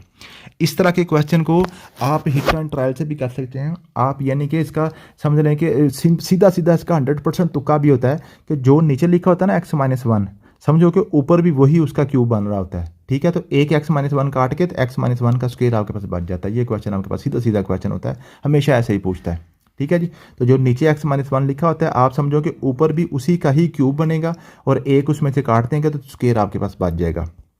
अगला क्वेश्चन कहता है जी, ये कहता है जी ये जो आपके पास है ना जी 2x प्लस 3 ax माइनस 5 ये इसके बराबर है। For all value of x what will the value of b, कहता है b की वैल्यू क्या होगी। मीन्स के कहता है ये आपके पास जो दोनों रकमें हैं ना, ये और ये आपस में बराबर हैं, बताओ b की वैल्यू क्या है। हम क्या करेंगे, इसको मल्टीप्लाई करेंगे आपस में, ये दोनों मल्टीप्लाई हो रही है ना, तो दो आपके पास 2ax² हो गया प्लस, अब 2 को 5 से माइनस प्लस माइनस माइनस 2 5 बार 10x आ गया, फिर 3 को करेंगे 3ax plus plus minus minus 3 5 बार 15, ठीक है। अब मेरे पास क्या बन गया जी, ये मेरे पास बन गया 2ax², आपके पास आ गया जी ये माइनस 7x 10x और 3ax, ठीक है जी। तो ये मेरे पास आ गया जी minus 10x plus 3ax minus 15, ठीक है। अब वो कहता है जी ये इसके बराबर है, इसके बराबर है, ठीक है जी, ये इसके आपके पास है बराबर है। तो हमने वैल्यू निकालनी है b की। अब b के साथ सिर्फ x है, तो यहाँ पे देखो x वाला कौन सा है, x वाला आपके पास ये आ रहा है माइनस 10x प्लस 3ax आपके पास आ रहा है, ठीक है। और a आपके पास क्या है जी, आप चूंकि हमें वो कह रहा है ये आपस में बराबर है तो हम क्या करेंगे, अब देखें x² वाला x² वाले के बराबर है, x वाले x के बराबर है और खाली आपके पास खाली के बराबर है। तो खाली तो 15 यहाँ पे 15 बराबर आ गया। इधर मेरे पास आया 2ax², उधर मेरे पास है 12x²। इसका मतलब है 2ax² जो है मेरे पास 12x² के बराबर है। x² के साथ कट गया, 2 6 बार 12, तो आपके पास आ गया a बराबर आपके पास 6 आ गया, ए बराबर आपके पास 6 आ गया। अगर आपको ऐसे करना ना आए तो ऐसे इसको उधर ले जाके भी 2a एक्स स्क्वायर बराबर आपके पास आ गया 12 एक्स स्क्वायर। तो 2a को यहाँ से काट के आप सॉरी ए को यहाँ से रहने दो और 2x स्क्वायर को उधर ले जाओ, 2x स्क्वायर को ऐसे नीचे ले जाओ, ठीक है। एक्स स्क्वायर एक्स से काट गया, 2 6 बार 12, तो ए की कीमत आपके पास 6 आ गई। एक वैल्यू आपके पास 6 आ गई। तो मेरे पास ये एक वैल्यू 6 अगर आ रही तो ये तो 12 एक्स स्क्वायर मुकम्मल हो गया। अब ये मेरे पास बन गया -10x प्लस 3ax। तो ए मेरे पास 6 आया तो 3 6 बार 18 आ गया, तो 18x मेरे पास बन गया। अब -10x और 18x मेरे पास बनता है 8x। 8x बराबर उधर आपके पास क्या है जी, x के साथ bx है। तो मेरे पास 8x बराबर आपके पास bx आ गया, तो b मेरे पास किसके बराबर आ गया, 8 के बराबर आ गया, ठीक है। मीन्स के इसमें सिंपली क्वेश्चन आपने क्या करना था कि वो आपसे पूछना चाह रहा है क्या इस बच्चे को पता है कि जब दो इक्वेशन या दो अलजेब्रिक एक्सप्रेशन आपस में बराबर आते हैं तो एक्स स्क्वायर वाला एक्स स्क्वायर वाले के साथ बराबर आता है, एक्स वाला एक्स के बराबर आता है, खाली खाली के बराबर आता है। इसको कंपेयरिंग कोएफिशिएंट कहते हैं। अगला क्वेश्चन आपके पास है जी, solve the system of equation. इसको कहता है जी, इसके साथ करो कि बताओ जी उसमें से इसमें एक्स और वाई की कौन सी वैल्यूज हो सकती हैं। सिंपली जिस आपके पास ये सब्स्टिट्यूशन का क्वेश्चन है, पहली रकम x है, दूसरी रकम y है, पहली रकम x है, दूसरी रकम y है, पहली रकम x है, दूसरी रकम y है। अब ये 6 x की जगह 6 पुट करो, y की जगह 8 पुट करो, दोनों में पुट करो। देखो कौन कौन सी कौन से नंबर से दोनों में बराबर बराबर आंसर आता है। दोनों में बराबर बराबर आंसर जब तक मैं 6 और 8 को कर देता हूँ, x की जगह पे 6 पुट करूँगा, 6 2 बार 12, y की जगह पे 8 करूँगा, 8 बराबर आपके पास 20, 8 और 20 20, इधर भी 20 उधर भी 20 में बराबर आ गया। अब इसको मैं इसमें भी पुट करूँगा, दो रकमें हैं, दो आपके पास इक्वेशन है। एक्स की जगह पर 6 पुट दूंगा, 6 6 बार 36, वाई की जगह पे मैं 8 पुट करूंगा, 5 8 बार 40, -40 बराबर आपके पास 12। 36 में से 40 निकालूं, -4 आता है, उधर 12 है, तो ये तो बराबर नहीं आए। इसका मतलब ये वाला जोड़ा मेरा गलत है। उसने एक इक्वेशन को तो सेटिस्फाई किया है लेकिन दूसरी को नहीं किया, ये मेरा जोड़ा गलत है। फिर मैं अगला जोड़ा देखूंगा, फिर उससे अगला जोड़ा देखूंगा, फिर उससे अगला जोड़ा देखूंगा, कोई एक जोड़ा ऐसा होगा जो क्या करेगा, दोनों को सेटिस्फाई कर देगा, तो वो मेरा आंसर बिल्कुल ठीक होगा, ठीक है जी। अगला क्वेश्चन कहता है जी, इसमें कहता है एक्स की वैल्यू क्या है। 7x + 1 = 4x - 8। दो तरीके हैं, 4x को इधर ले आएँ, 7x - 4x = 1 1 ले उधर ले जाएं तो 8 में से 1 निकल जाएगा, 3x बराबर आपके पास 7 आ जाएगा, तो x बराबर 7/3 ऐसे कर लें। या आप क्या करेंगे, आप बल्कि ये -8 था तो उधर जाके -1 आके -9 बन जाएगा, ठीक है जी। और 3 जब डिवाइड करके -3 आंसर आ जाएगा। या क्या करें, इनमें से आप क्या करें, पुट करके देख लें, 3 को पुट करके देख लें। 7 3 बार 21 + 1 = 4, 3 बार 12 -8, 21 और 1 22, 12 में से 8 निकालो तो मेरे पास 4, ये आंसर गलत है, ये मेरा ठीक नहीं आया। -3 को पुट करके देख लेता हूँ। 7x को -3 से मल्टीप्लाई करूँगा, -21 + 1, ये आपके पास -12 और -8, -21 से 1 निकालूँ तो -20, -8 और -12 -20, तो -20 बराबर -3 बराबर ऑप्शन मेरा ठीक आ गया। पुट करके भी निकाल सकते हैं, वैसे भी 7x और -4x, एक्स वाले इकट्ठे कर लो और -8 और -1 अलग ले जाओ। ये आपके पास 3 आ गया, 3x उधर आपके पास -9 बन गया, 3 उधर जगह डिवाइड हो जाएगा, 3 के -3 आपके पास आंसर आ जाएगा। ऐसे भी कर सकते हैं। ये कहते हैं जी 2 की पावर 2x बटा y बराबर है 2 की पावर 3। अब इसको आंसर निकालो। तो ये आपने ये भी आपका कंपेयरिंग का क्वेश्चन है। ये दो के साथ कट गया, जब बेस सेम है तो आपने बेस को आपस में काट दिया, ये आपके पास बराबर आ गया 2x बटा वाई बराबर आपके पास क्या 3, वाई उधर जाकर मल्टीप्लाई हो जाएगा, 3y हो जाएगा, और आपके पास 2 उधर जाकर डिवाइड हो जाएगा, तो x की कीमत क्या आ जाएगी जी 3y/2, 3y/2। तो ये आपके पास आंसर आ गया 3y/2। अगला क्वेश्चन क्या है आपके पास जी, अगला क्वेश्चन है इफ़ द अरिथमेटिक मीन, ये इनका अरिथमेटिक मीन आपके पास 10 है, एक्स की वैल्यू निकालो। ये अरिथमेटिक मीन के क्वेश्चन बिल्कुल सिंपल होते हैं कि जितने भी आपके पास नंबर दिए होते हैं उनकी तादाद पर उनको तकसीम करना होता है जमा करके। ये आपके पास है 7 + 5 + 13 + x + 9, ये कितने हैं 1 2 3 4 5, इसको 5 पे डिवाइड करो। कहता है इसका आंसर 10 आता है, इस 10 इसका मतलब होता है बराबर, ठीक है जी 10 आता है। 10 को उधर ले जाओ, आपके पास 50 बन गया, इन सब को जमा कर लो। 7 और 5 12, 12 और 13 25, 25 और 9 आपके पास है 34, आपके पास है x जमा 34 बराबर 50 आ गया। 34 तो जाके माइनस कर दो तो आपके पास आंसर आ गया 16, तो x की कीमत आपके पास 16 आ जाएगी। अगला क्वेश्चन है जी 17th and 13th term of AP से 64 और 84, ये बिल्कुल वही है। तो 18वीं टर्म क्या होगी, ये आप हमने पहले भी किया हुआ है, ठीक है जी। अब 17 टर्म क्या होगी A1 + 16D बराबर आपके पास 64 है, और 13वीं टर्म क्या होगी A1 + 12D बराबर आपके पास है 84 है, ठीक है जी। ये आ गया जी।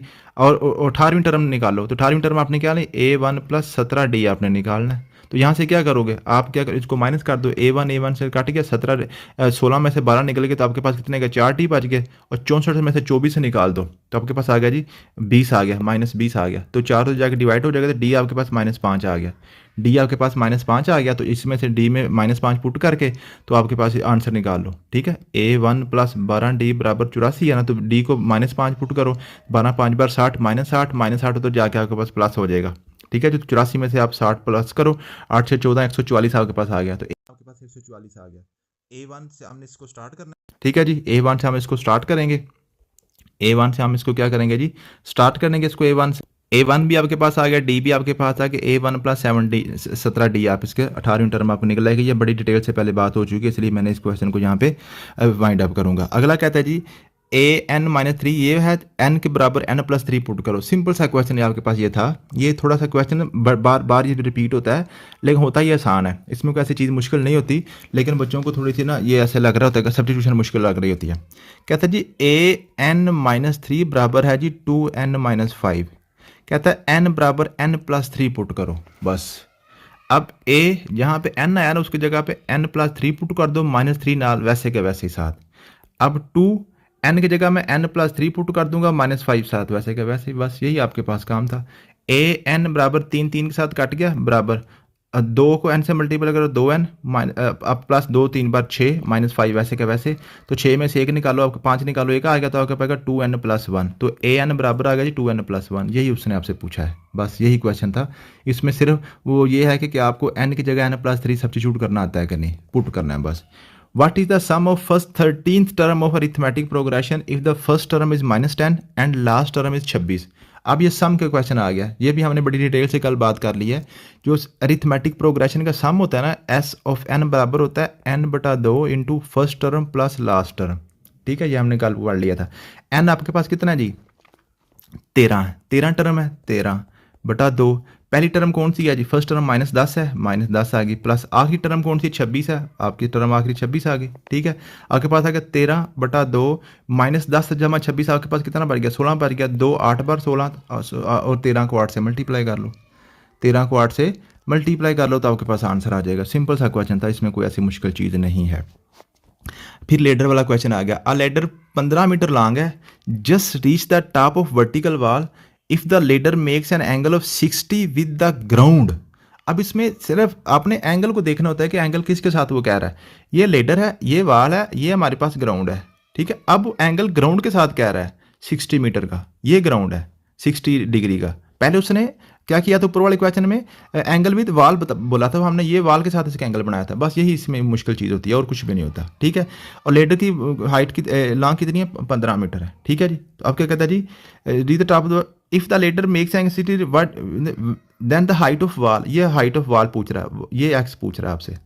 तो ये आपके पास 60 डिग्री, 60 डिग्री के सामने क्या होता है, अमूद होता है। ये मेरे पास अमूद है, ये मेरे पास वतर है, ठीक है। तो मैंने ये अमूद ही निकालना है, तो अमूद और वतर मेरे पास दोनों आ रहे हैं, इनका तो क्या होता है साइन कितने निकालूंगा, साइन 60 डिग्री मेरे पास बराबर आ जाएगा जी मूद बटा वतर x/15 आ जाएगा।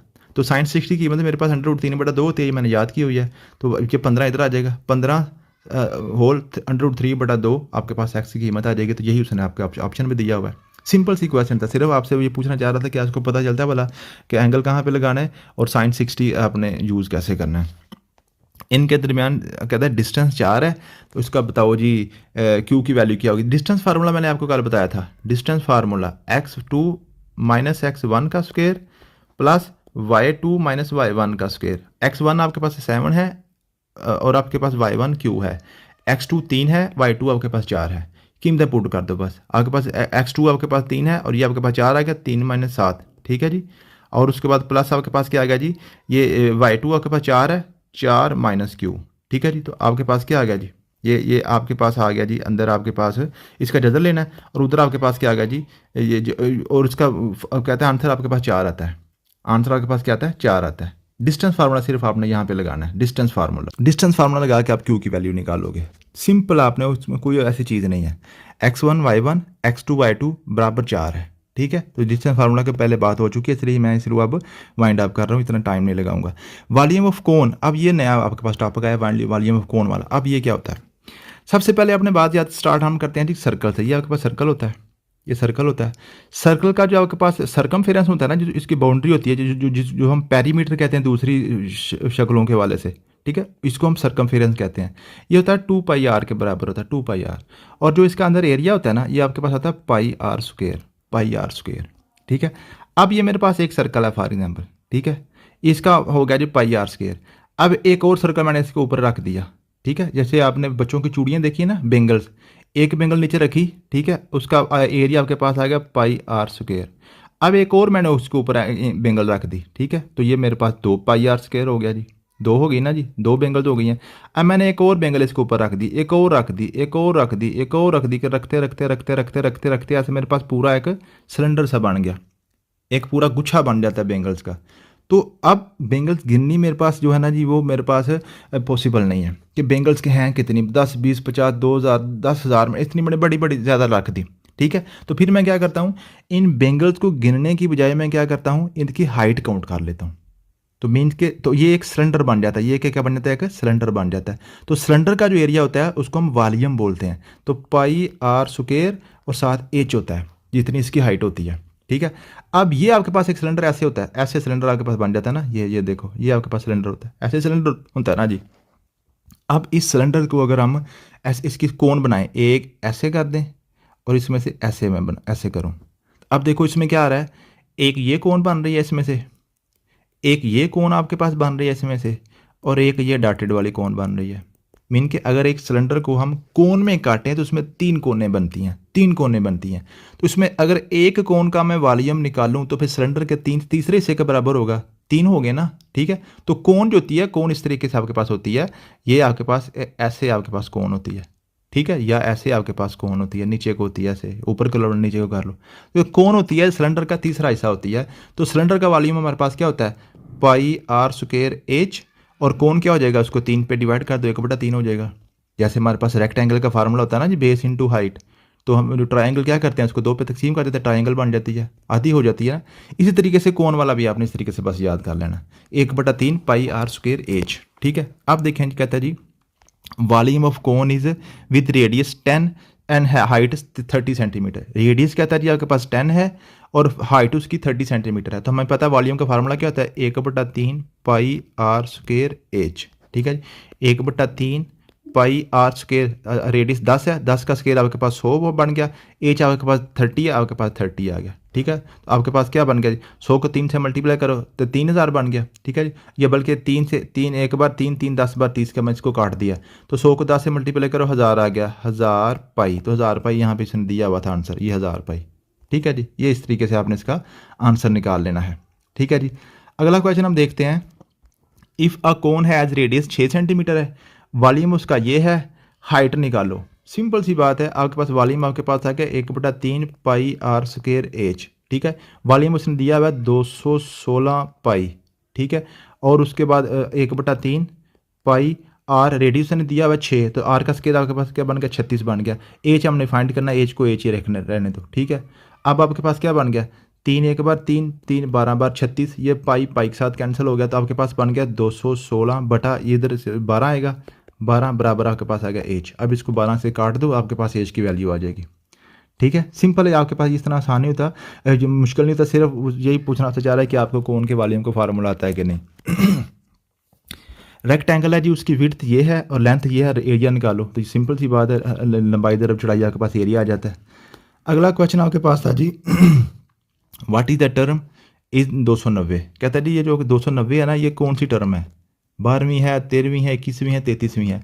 तो ये मेरे पास अरिथमेटिक प्रोग्रेशन बन गया 2 11 20 और 29, 2 9 11 11 9 20 20 और 9 29, 9 का फ़र्क आ रहा है, 9 का रेट कम डिफरेंस मेरे पास 9 है। पहली रकम मेरे पास 20 है, आखिरी रकम मेरे पास 290 है, तो मैंने एन निकालना है, बस यही आपके पास क्वेश्चन है। ए एन बराबर है जी A1 + n-1 इंटू डी, ये हमने अरिथमेटिक प्रोग्रेशन का फार्मूला पढ़ा है, कुछ 50 दफ़ा पढ़ा है, ठीक है जी। एन मेरे पास 290 है, आखिरी टर्म उसने दी हुई है। A1 मेरे पास 2 है, प्लस एन का मुझे नहीं पता, -1, डी मेरे पास 11 है, एन मैंने निकालना है, मीन के नंबर ऑफ टर्म निकालने, ये कौन से नंबर की टर्म है। 290 आ गया जी, बराबर आपके पास 2 + 11n - 11, ठीक है जी। अब 2 में से 11 निकालो, आपके पास 9 आ जाएगा, 9 इधर जाकर जमा हो जाएगा, तो 299 बन जाएगा, बराबर आपके पास आ गया 11n। अब ये 11 इधर आके डिवाइड हो जाएगा तो आपके पास आ n तो आपके पास आएगा 33। इस तरीके से आपके पास है इसकी नंबर ऑफ़ टर्म्स आपके पास आ जाएंगी, नंबर ऑफ़ टर्म्स आपके पास निकल आएंगी। अगला कहता जी इसको डेसिमल फॉर्म में, हाँ ये है, कहता है जी लाइन जो है ना आपस में इंटरसेक्ट कहाँ पे करती हैं, तो ये इंटरसेक्ट करती हैं, ज़ीरो कहाँ पे है, बराबर कहाँ पे, ये सारी चीज़ें आपने इनको नहीं समझना, आप सिर्फ यही देखें। जब ये लाइनों की बात आएगी ना और नीचे आपके पास ये पॉइंट्स दिए होंगे ना, तो आपने यूँ समझ लेना पहला नंबर एक्स है, दूसरा वाई है, पहला एक्स है, दूसरा वाई है, पहला एक्स है, दूसरा वाई है। इन सब को आपने इनके अंदर पुट करके देख लेना, जो पॉइंट इनको सेटिस्फाई कर रहा होगा, दोनों तरफ बराबर बराबर आंसर आएगा, वो आपका ऑप्शन ठीक हुआ करेगा। ये सब्स्टिट्यूशन से ही करना होता है। इसकी डेसिमल फॉर्म कहता है निकालो 5.3%, तो 5.3 बटा 100, परसेंटेज का मतलब होता है बटा 100, बस यही है।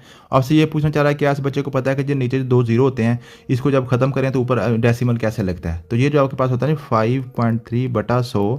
अब जो जब नीचे जीरो होंगे तो इशारिया आपके पास लेफ्ट साइड पे मूव करेगा, दो जितने जीरो होंगे तो ये 1 और 2, ये 0.053 आ जाएगा। ठीक है, अगर ऐसे होता है 0.53 ज़रब आपके पास 100 होता तो फिर हमने इशारिया राइट साइड पे मूव करना था। भला क्यों? अब देखिए ना, एक नंबर है ना 2 को मैंने 100 से मल्टीप्लाई करूँगा, जब मल्टीप्लाई करूँगा तो ये नंबर बड़ा होगा ना, 2 को 200 बना देगा। लेकिन जब मैं 2 को डिवाइड करूँगा ना, 100 से नीचे डिवाइड करूँगा, तो फिर जब जिस चीज़ को डिवाइड किया जाता है वो चीज़ थोड़ी हो जाती है। जैसे 4 को 2 पे डिवाइड करो तो 4 को 2 पे डिवाइड करो आंसर 2 आ जाता है, आधा रह जाता है। लेकिन 4 को 2 से मल्टीप्लाई करो ये 8 बन जाता है। मीन कि जब किसी चीज़ को मल्टीप्लाई किया जाता है तो चीज़ बड़ी हो जाती है, जब किसी चीज़ के साथ डिवाइड किया जाता है वो चीज़ छोटी हो जाती है। तो आप देखो ये 53 है ना, 53 के साथ 0 अगली साइड पर लगाऊंगा तो ये बड़ा होता जाएगा, बड़ा होता जाएगा। लेकिन 53 का 0 पिछली साइड पे लगाता जाऊंगा तो फिर ये ऐसे इशारिया आप ये 53 0.53 ये बिल्कुल छोटा होता जाएगा।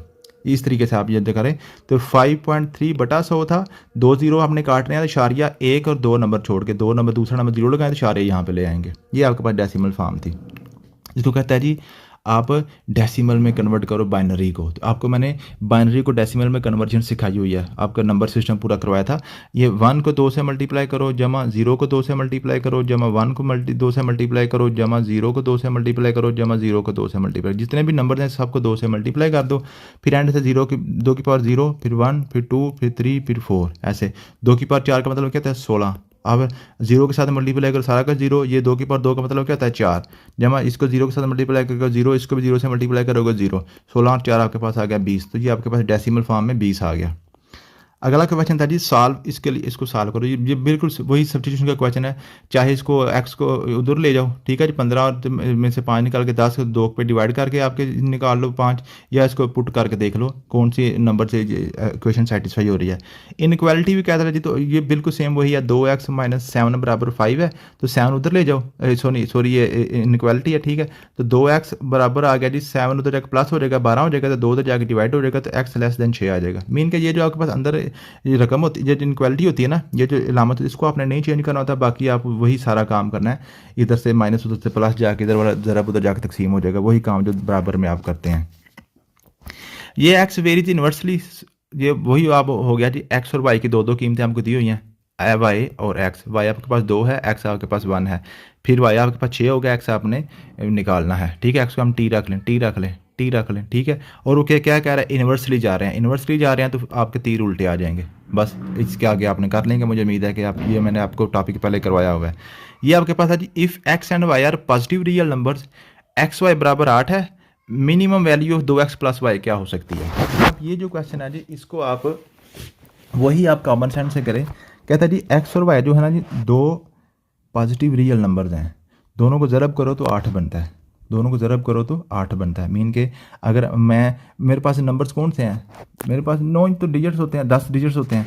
अब उनमें से देखो 8 कैसे बनता है, 8 को 1 से मल्टीप्लाई करो 8 बन जाएगा, फिर आप 4 को 2 से मल्टीप्लाई करो 8 बन जाएगा, और 2 को 4 से मल्टीप्लाई करो 8, और तो किसी सूरत भी 8 नहीं आता, 2 नंबरों को मल्टीप्लाई करने से 8 किसी और सूरत तो नहीं आता।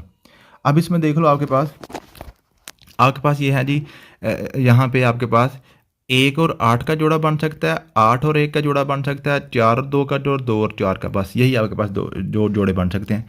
अब इसमें देख लो आप, उसको कहता है जी बताओ जी इसकी मिनिमम वैल्यू किस जोड़े से आती है।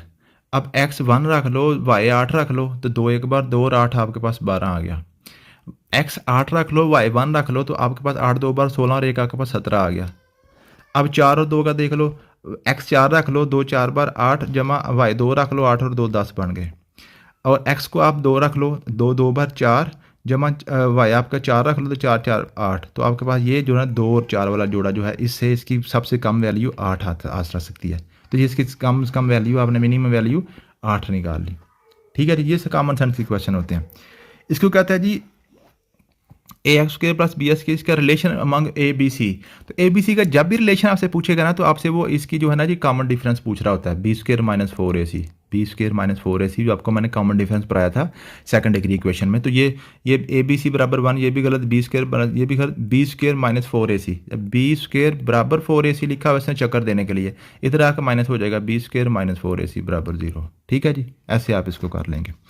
अगला क्वेश्चन आपके पास है जी एक्स माइनस वाई बाई 2 है, एक्स ज़रा बाई 2 24 है, इसकी वैल्यू निकालो। तो ये सिंपल आपके पास क्वेश्चन है कि ये नज़र आ रहा है कि एक्स माइनस वाई के स्क्वेयर आपने खोलना है, X square plus Y square minus 2xy। ठीक है, एक्स स्क्वेयर वाई स्क्वेयर की वैल्यू आपने निकालनी है। तो एक्स माइनस वाई 2 दिया हुआ, 2 का मरबा 4 हो जाएगा, बराबर ये हमने निकालनी है। तो माइनस 2 एक्स वाई की कीमत उसने 24 दी हुई है, तो ये आपके पास 48 बन जाएगी। तो जब जमा हो जाएगी तो आपके पास 52 बन जाएगा। ये सिंपल आपने एक्स माइनस वाई का मुरब्बे का फार्मूला खोलना था, और उसमें कुछ भी नहीं है। फिर वही आपके पास यहाँ पे वही आ गया, कहता है जी ये इक्वेशन है, अल्फ़ा बीटा इसके रूट्स हैं, तो आप अल्फ़ा बटा बीटा प्लस बीटा बटा अल्फ़ा की कीमत निकालो। ठीक है, तो अल्फ़ा बीटा का हम इस कैल्शियम निकालेंगे, अल्फ़ा बीटा, बीटा कट गया अल्फ़ा स्क्वायर बन गया, फिर अल्फ़ा कट गया बीटा स्क्वायर बन गया। तो हमने निकालनी है alpha square plus beta square और अल्फ़ा बीटा। तो हमें पता है कि ये आपके पास जो है इसके रूट्स हैं, तो अल्फा ज़रा बीटा आपके पास क्या होगा, सी ओवर ए, मैंने आपको बताया था, प्लस सम ऑफ रूट्स और product of roots. C over A 12 बटा 2 आपके पास 6 आ गया अल्फा ज़रा बीटा, और अल्फा जमा बीटा आपके पास क्या होता है माइनस बी ओवर ए, तो माइनस 20 माइनस 7 आ गया, तो 7 और 2 आपके पास आएगा 7 बटा 2। तो अल्फा जमा बीटा आपके पास 7 बटा 2 है, इसका मुरब्बा ले लोगे, मुरब्बा लेंगे तो आपके पास alpha square plus beta square plus 2 alpha beta बराबर आपके पास आ गया 49 बटा 4। अल्फा बीटा आपके पास 6 है, इसमें 12 बन गया, तो ये उधर जाके 12 माइनस हो जाएगा। तो alpha square plus beta square की वैल्यू भी आपके पास आ जाएगी। अल्फा बीटा की वैल्यू आपके ऑलरेडी आपके पास 6 आ गई है, इसमें पुट कर दोगे आपके पास आंसर आ जाएगा। ठीक है जी, ये सिंपल आपके पास क्वेश्चन था। ये इसलिए मैं यहाँ पर टाइम नहीं लगा रहा, ये पहले हम क्वेश्चन ये कर चुके हैं। ठीक है जी कहता है जी 1 बटा एक्स जमा 1 बटा वाई बराबर है एक्स बटा ए। तो एक्स माइनस एक्स स्क्वेयर की वैल्यू निकालो, एक्स माइनस एक्स स्क्वेयर की वैल्यू निकालो। ठीक है, तो सिंपली आपने क्या करना है, इसका आप एलसीएम ले लोगे, आपके पास क्या बना जी एक्स ए, तो आपके पास क्या बन गया जी, ये आपके पास है ए प्लस एक्स, उधर आपके पास क्या बन गया जी एक्स बटा ए, तो इसको उधर ले जाओ, तो आपके पास है ना जी ए प्लस एक्स बराबर आपके पास आ गया जी ये उधर जब मल्टीप्लाई होगा एक्स ए ज़रब एक्स बटा ए, तो ए एक साथ काट जाएगा, तो आपके पास बनेगा एक्स स्क्वेयर, इधर बन जाएगा, इधर आप बन जाएगा ए प्लस एक्स, एक्स हो जाएगा माइनस हो जाएगा, तो आपके पास एक्स स्क्वेयर माइनस एक्स बराबर आपके पास ए आ जाएगा। तो ये उसने पूछा हुआ है, तो एक्स स्क्वेयर माइनस एक्स की वैल्यू निकालो, तो आपके पास ए आ जाएगा। सिंपल इसमें आपके पास क्वेश्चन इसमें क्या था कि क्या बच्चों को इसका एलसीएम निकालना आता है कि नहीं, और कुछ भी नहीं है इसमें। इसमें कहता है जी एक्स स्क्वेयर माइनस 3x जमा 1 बराबर 0 है, तो वैल्यू निकालो x square plus x plus 1 over x plus 1 over x square, इसकी वैल्यू निकालो। तो ये सिंपल क्वेश्चन था, सिर्फ इसने क्या किया हुआ है, इसमें आपको थोड़ा सा चक्कर दिया है इसमें, ये असल में ये लिखा हुआ है X square plus 1 over x square plus x plus 1 over x, x वाले इकट्ठे हैं, एक्स स्क्वेयर वाले इकट्ठे, ऐसे लिखता तो आपको आसानी से आपको समझ आ जाना था। जिसने एक्स स्क्वेयर वाला अलग करके आपको थोड़ा चक्कर देने की कोशिश किया। ये आपके पास है कि x square minus 3x plus 1 बराबर आपके पास 0 है। ठीक है, इसको आप क्या करेंगे, इसको हमने जनाब क्या करना है, यहाँ से एक्स प्लस 1 ओवर एक्स की कीमत आपने निकालनी है। यहाँ से हमने क्या करनी है जी एक्स प्लस 1 ओवर एक्स की कीमत हमने निकालनी है, निकाल के तो फिर हम उसका मुरब्बा लेके तो ये कीमतें हम निकाल लेंगे आसानी से। ठीक है, हम इसको वहाँ से इसकी कीमतें हम निकाल लेंगे सिंपली। ठीक है जी, इसमें आपने क्या करना है, इसको एक्स स्क्वेयर के साथ डिवाइड कर दो, x square x square x square, तो ये कट गया। ठीक है जी, तो ये आपके पास 1 बन गया, ये आपके पास ये भी कट गया, 3 बटा एक्स आ गया, ये आपके पास 1 ओवर एक्स स्क्वेयर आ गया। ठीक है, तो यहाँ से आपने क्या करनी है, इसकी x प्लस 1 ओवर एक्स की वैल्यू निकाल के इसका मुरब्बा लेंगे, x square plus 1 over x और 2x और 1 ओवर एक्स आपस में कट जाएगा, तो यहाँ से आपके पास इसकी वैल्यू आ जाएगी। ठीक है जी, तो यहाँ से आपने इसकी वैल्यू ऐसे निकाल लेनी है। चलो मैं करवा देता हूँ सारा ये क्वेश्चन। देखिए इसमें क्या लिखा हुआ है, X square minus 3x plus 1 is equal to 0, X की साइड डिवाइड कर दो, बटा एक्स बटा एक्स बटा एक्स बटा एक्स। आप एक्स स्क्वेयर और एक्स के कट गया तो पूरा एक्स बन गया, एक्स एक्स के साथ कट गया, माइनस 3 बच गया, प्लस 1/x बच गया, 0/x आपके पास 0 ही होता है। 3 उधर चला जाएगा, आपके पास आ गया x प्लस 1/x, आपके पास 3 आ गया, तो ये आपके पास आ गया। ठीक है, और देखें ना एक की वैल्यू तो आपके पास आ गई ना। अब इसका मुरब्बा ले लो तो आपके पास बनेगा x square plus 1/x square plus 2 into x into 1/x बराबर आपके पास आ जाएगा 9। एक्स एक्स के साथ कट गया, 2 तो जाकर माइनस हो जाएगा, तो आपके पास आ गया 7। X square plus 1/x square आपके पास आ गया 7। X square plus 1/x square 7 आ गया, एक्स प्लस 1/x आपके पास 3 आया है। ठीक है जी, तो आप इस क्या कर देंगे, इसमें आप कीमतें पुट कर दोगे, तो ये आपके पास थी x square plus 1/x square plus x plus 1/x, तो इसकी कीमत 3 है, इसकी कीमत 7 है, 7 और 3 आपके पास 10 आ जाएगा। इस तरीके से आपने इसका आंसर निकाला है, बिल्कुल आसान क्वेश्चन था, अलजबरा का था। अब कहते हैं एक्स प्लस 1 और एक्स प्लस 3 जो ना इसके फैक्टर्स हैं, तो बताओ इसमें के की क्या वैल्यू होगी। अब ये जो क्वेश्चन होता है ये भी आपके पास सेकंड डिग्री क्वेश्चन का बिल्कुल सिंपल सा क्वेश्चन है। अगर ये दोनों इसके फैक्टर्स हैं ना, तो ये फिर इसके बराबर होने चाहिए। मतलब है कि x माइनस 1 एक फैक्टर, दूसरा फैक्टर x प्लस 3, ये आपस में बराबर होने चाहिए एक्स स्क्वायर प्लस के 1x के प्लस के 2 के। ठीक है, इसके बराबर ऐसे होने चाहिए। इस में क्वेश्चन इस तरीके का था। ठीक है, अब इसको मल्टीप्लाई कर लो, एक्स स्क्वायर प्लस 3x और माइनस एक्स माइनस 3, इनको आपस में एक्स को साथ मल्टीप्लाई किया, फिर माइनस को मल्टीप्लाई किया। एक्स स्क्वायर जमा 3x और माइनस एक्स आपके पास 2x बन गया, और माइनस 3 बराबर आपके पास क्या आ गया जी, एक्स स्क्वायर प्लस के 1x प्लस के 2। आप कंपेयर कर लो, एक्स स्क्वायर के बराबर 2x के 1x के बराबर आ गया, तो k1 आपके पास 2 आ गया, तो k2 आपके पास माइनस 3 आ गया। तो ये पहले भी हम कंपेयरिंग वाले क्वेश्चन करके आए थे अपने, एक्स स्क्वायर वाला एक्स स्क्वायर के बराबर, एक्स वाला एक्स के बराबर, खाली खाली के बराबर। ठीक है जी।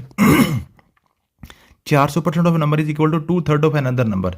400% ऑफ एक्स बराबर है जी 2/3 ऑफ अनदर नंबर, वो वाई है। रेशो उनके दरमियान निकालो, तो ये सिंपल सी आप इसने आपने एक्स बटा वाई निकालना है, एक्स वाई की रेशो निकालनी है।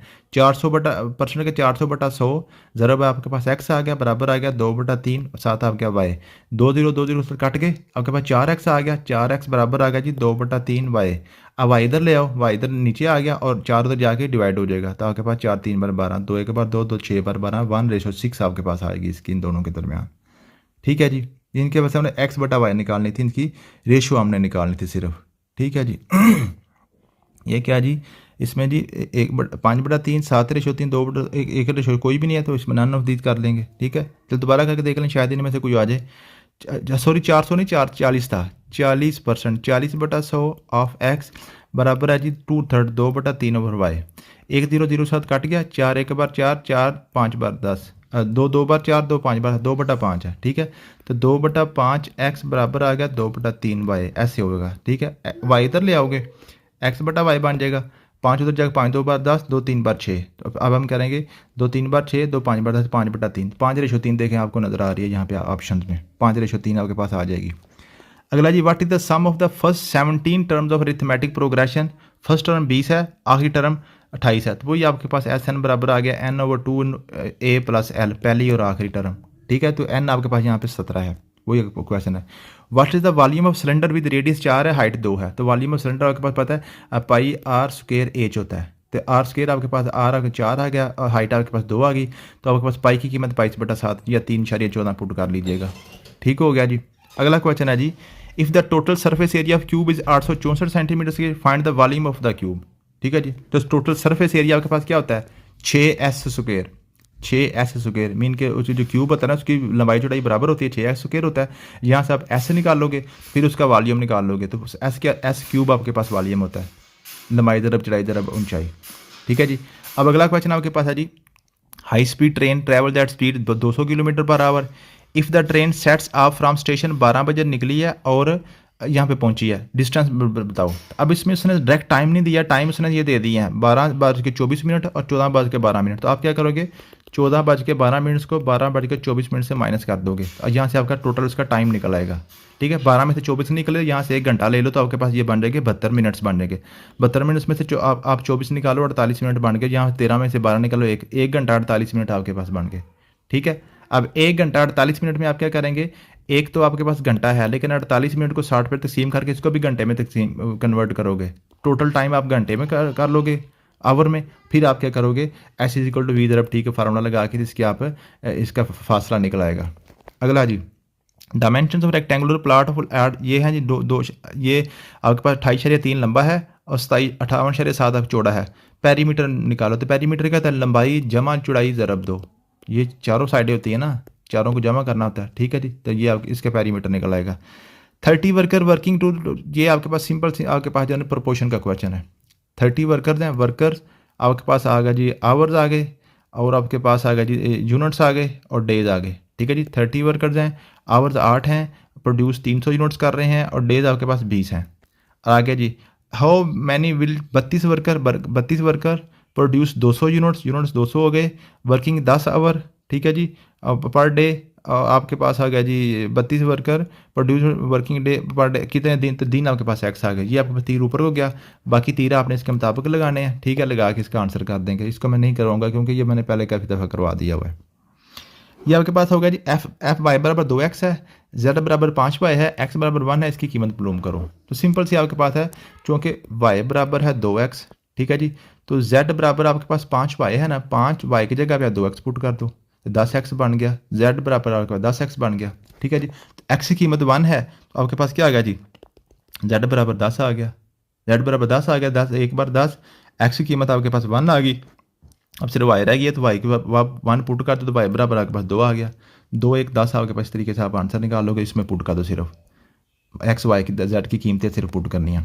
अगला क्वेश्चन आपके पास है, what is the point called where two coordinate axis met, ये दो एक्सिस हैं, ये वाई एक्सिस, ये एक्स एक्सिस, तो ये ओरिजिन पे मिलते हैं आपस में, ओरिजिन पे, ठीक हो गया जी। ये आपके पास हो गया। आगे जी, which the following is equivalent fraction of 5/8, कहता है ये जो आपके पास है ना, इनमें से कौन सी फ्रैक्शन है जो 5/8 के बराबर है, जिसको काटें तो 5/8 आंसर आ जाता है। 20/40 है ना, 0 0 7 कट गया, 2/4 1/2 बन रही है, ये 5/8 नहीं बन रही। अगली को काट के देख लें, 25/40 को काट के देखें ज़रा, 25/40, 5 5 बार 25, 5 8 बार 40, ये 5/8 बन रही है।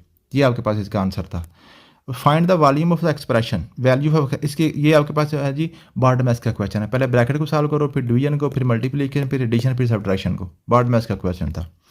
ये कहता है जी इसमें x - 1 ओवर x की कीमत निकालो। ये जब इस तरह का क्वेश्चन आता है ना जी, x बराबर है जी 7 - 4√3। हमेशा याद रखें, जब भी आपने x का 1 ओवर x निकालना है ना, तो ये जो जदर वाली लामत रकम होती है उसकी लामत बदल दो, 7 जमा 4√3 बन जाएगा, माइनस का जमा हो जाएगा, ठीक है। तो ये आपके पास आ गया x की और 1/x की आ गई। x - 1/x की वैल्यू निकाल लो, x - 1/x, x की वैल्यू है जी 7 - 4√3 माइनस, और 1/x की कीमत है जी 7, ये प्लस किया था ना, तो प्लस, तो ये इस माइनस की वजह से ये माइनस हो जाएगा 4√3, ठीक है जी।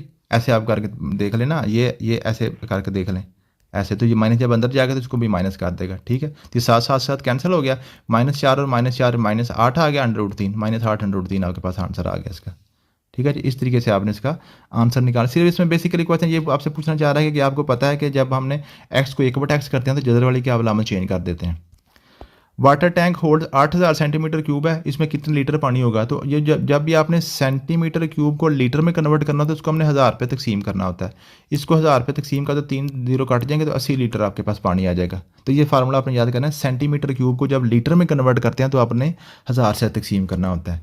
यह आता है, Jamie owes Tina some money and decide to pay her back, Tina receive $3 first day, $6 second day, $18 और $54। कहता है पहले दिन $3 मिले हैं, फिर $6 मिले हैं, फिर $18 मिले हैं, फिर $54 मिले हैं। बताएं ये किस तरीके के साथ वो पैसे वापस कर रही है। अब देखें, ये जो आपको होता है इंक्रीजिंग लीनियर होता है अरिथमेटिक प्रोग्रेशन, जिसमें आपके पास कॉमन डिफरेंस सेम होता है, जैसे 2 4 6 8 10 12, मीन के एक ही नंबर से आप डेली आप इंक्रीज़ कर रहे हो। इंक्रीजिंग लीनियर ऐसे होता है। एक होता है डिक्रीजिंग लीनियर, ये भी अरिथमेटिक प्रोग्रेशन होता है, जिसमें कॉमन डिफरेंस माइनस होता है। जैसे आपके पास होता है 10, 10 के बाद 8, फिर 6, फिर 4, फिर 2, ऐसे मीन के -2 ऐसा आप नीचे की तरफ डिक्रीज़ कर रहे हो। एक होता है आपके पास एक्सपोनेंशियल डिके होता है हाफ लाइफ, हमने केमिस्ट्री में पढ़ा होगा कि पहले आपके पास 100, फिर 50, फिर 25, फिर 12.5, ऐसे चलता है, ठीक है। और एक होता है एक्सपोनेंशियल ग्रोथ, क्या मतलब है कि आपने पहले 2 किया, फिर 4 किया, फिर 8 किया, फिर आपने 16 कर दिया, फिर आपने जनाब 48 कर दिया, मीन के पिछले से अगले को आपने मल्टीप्लाई करके करते जा रहे हैं। इसको ज्योमेट्रिक प्रोग्रेशन का ही एक टाइप कहते हैं। तो ज़रूरी नहीं है इसमें कॉमन रेशो सेम हो, मीन कि आपने ज़रब करके ऐसे ऐसे ऊपर को उठ रहे हो, जिसको हम कहते हैं जी एक्सपोनेंशियल ग्रोथ। ये एक्सपोनेंशियल ग्रोथ से आपको वो पैसे वापस कर रही है। पहले इसने 3 किए हैं, फिर 6 किए हैं, फिर 18 किए हैं, फिर ना ज़रब करती जाए, 3 2 बार 6 6, 3 बार 18 18, 3 बार 54, ठीक है, ऐसे ज़रब से पैसे वापस हो रहे हैं। इसमें कहता है 11 की पावर x बराबर है जी 1331, ठीक है, x की कीमत मालूम करो। तो आप देखें यहाँ पे 11 की पावर है, तो इसको भी कोशिश करो 11 की पावर में लिख लो ताकि 11 11 कट जाए। तो 1331 को 11 पे आप इसकी फ्रैक्शन कर लो, 11 एक बार 11, 2 बच गए 23, 11 2 बार 22, आपके पास एक 11 एक बार 11 एक बच गया, फिर 11 11 बार 21, 11 एक बार 11, तो आपके पास है 11 की पावर x बराबर आ गया 11 की पावर 3, 11 11 से कैंसिल हो गया, x बराबर 3 आ गया। तो ये जनाब आपके सारे के सारे 2026 का मैथ कंप्लीट हो गया। तो मुझे उम्मीद है कि आप ये कर लेंगे।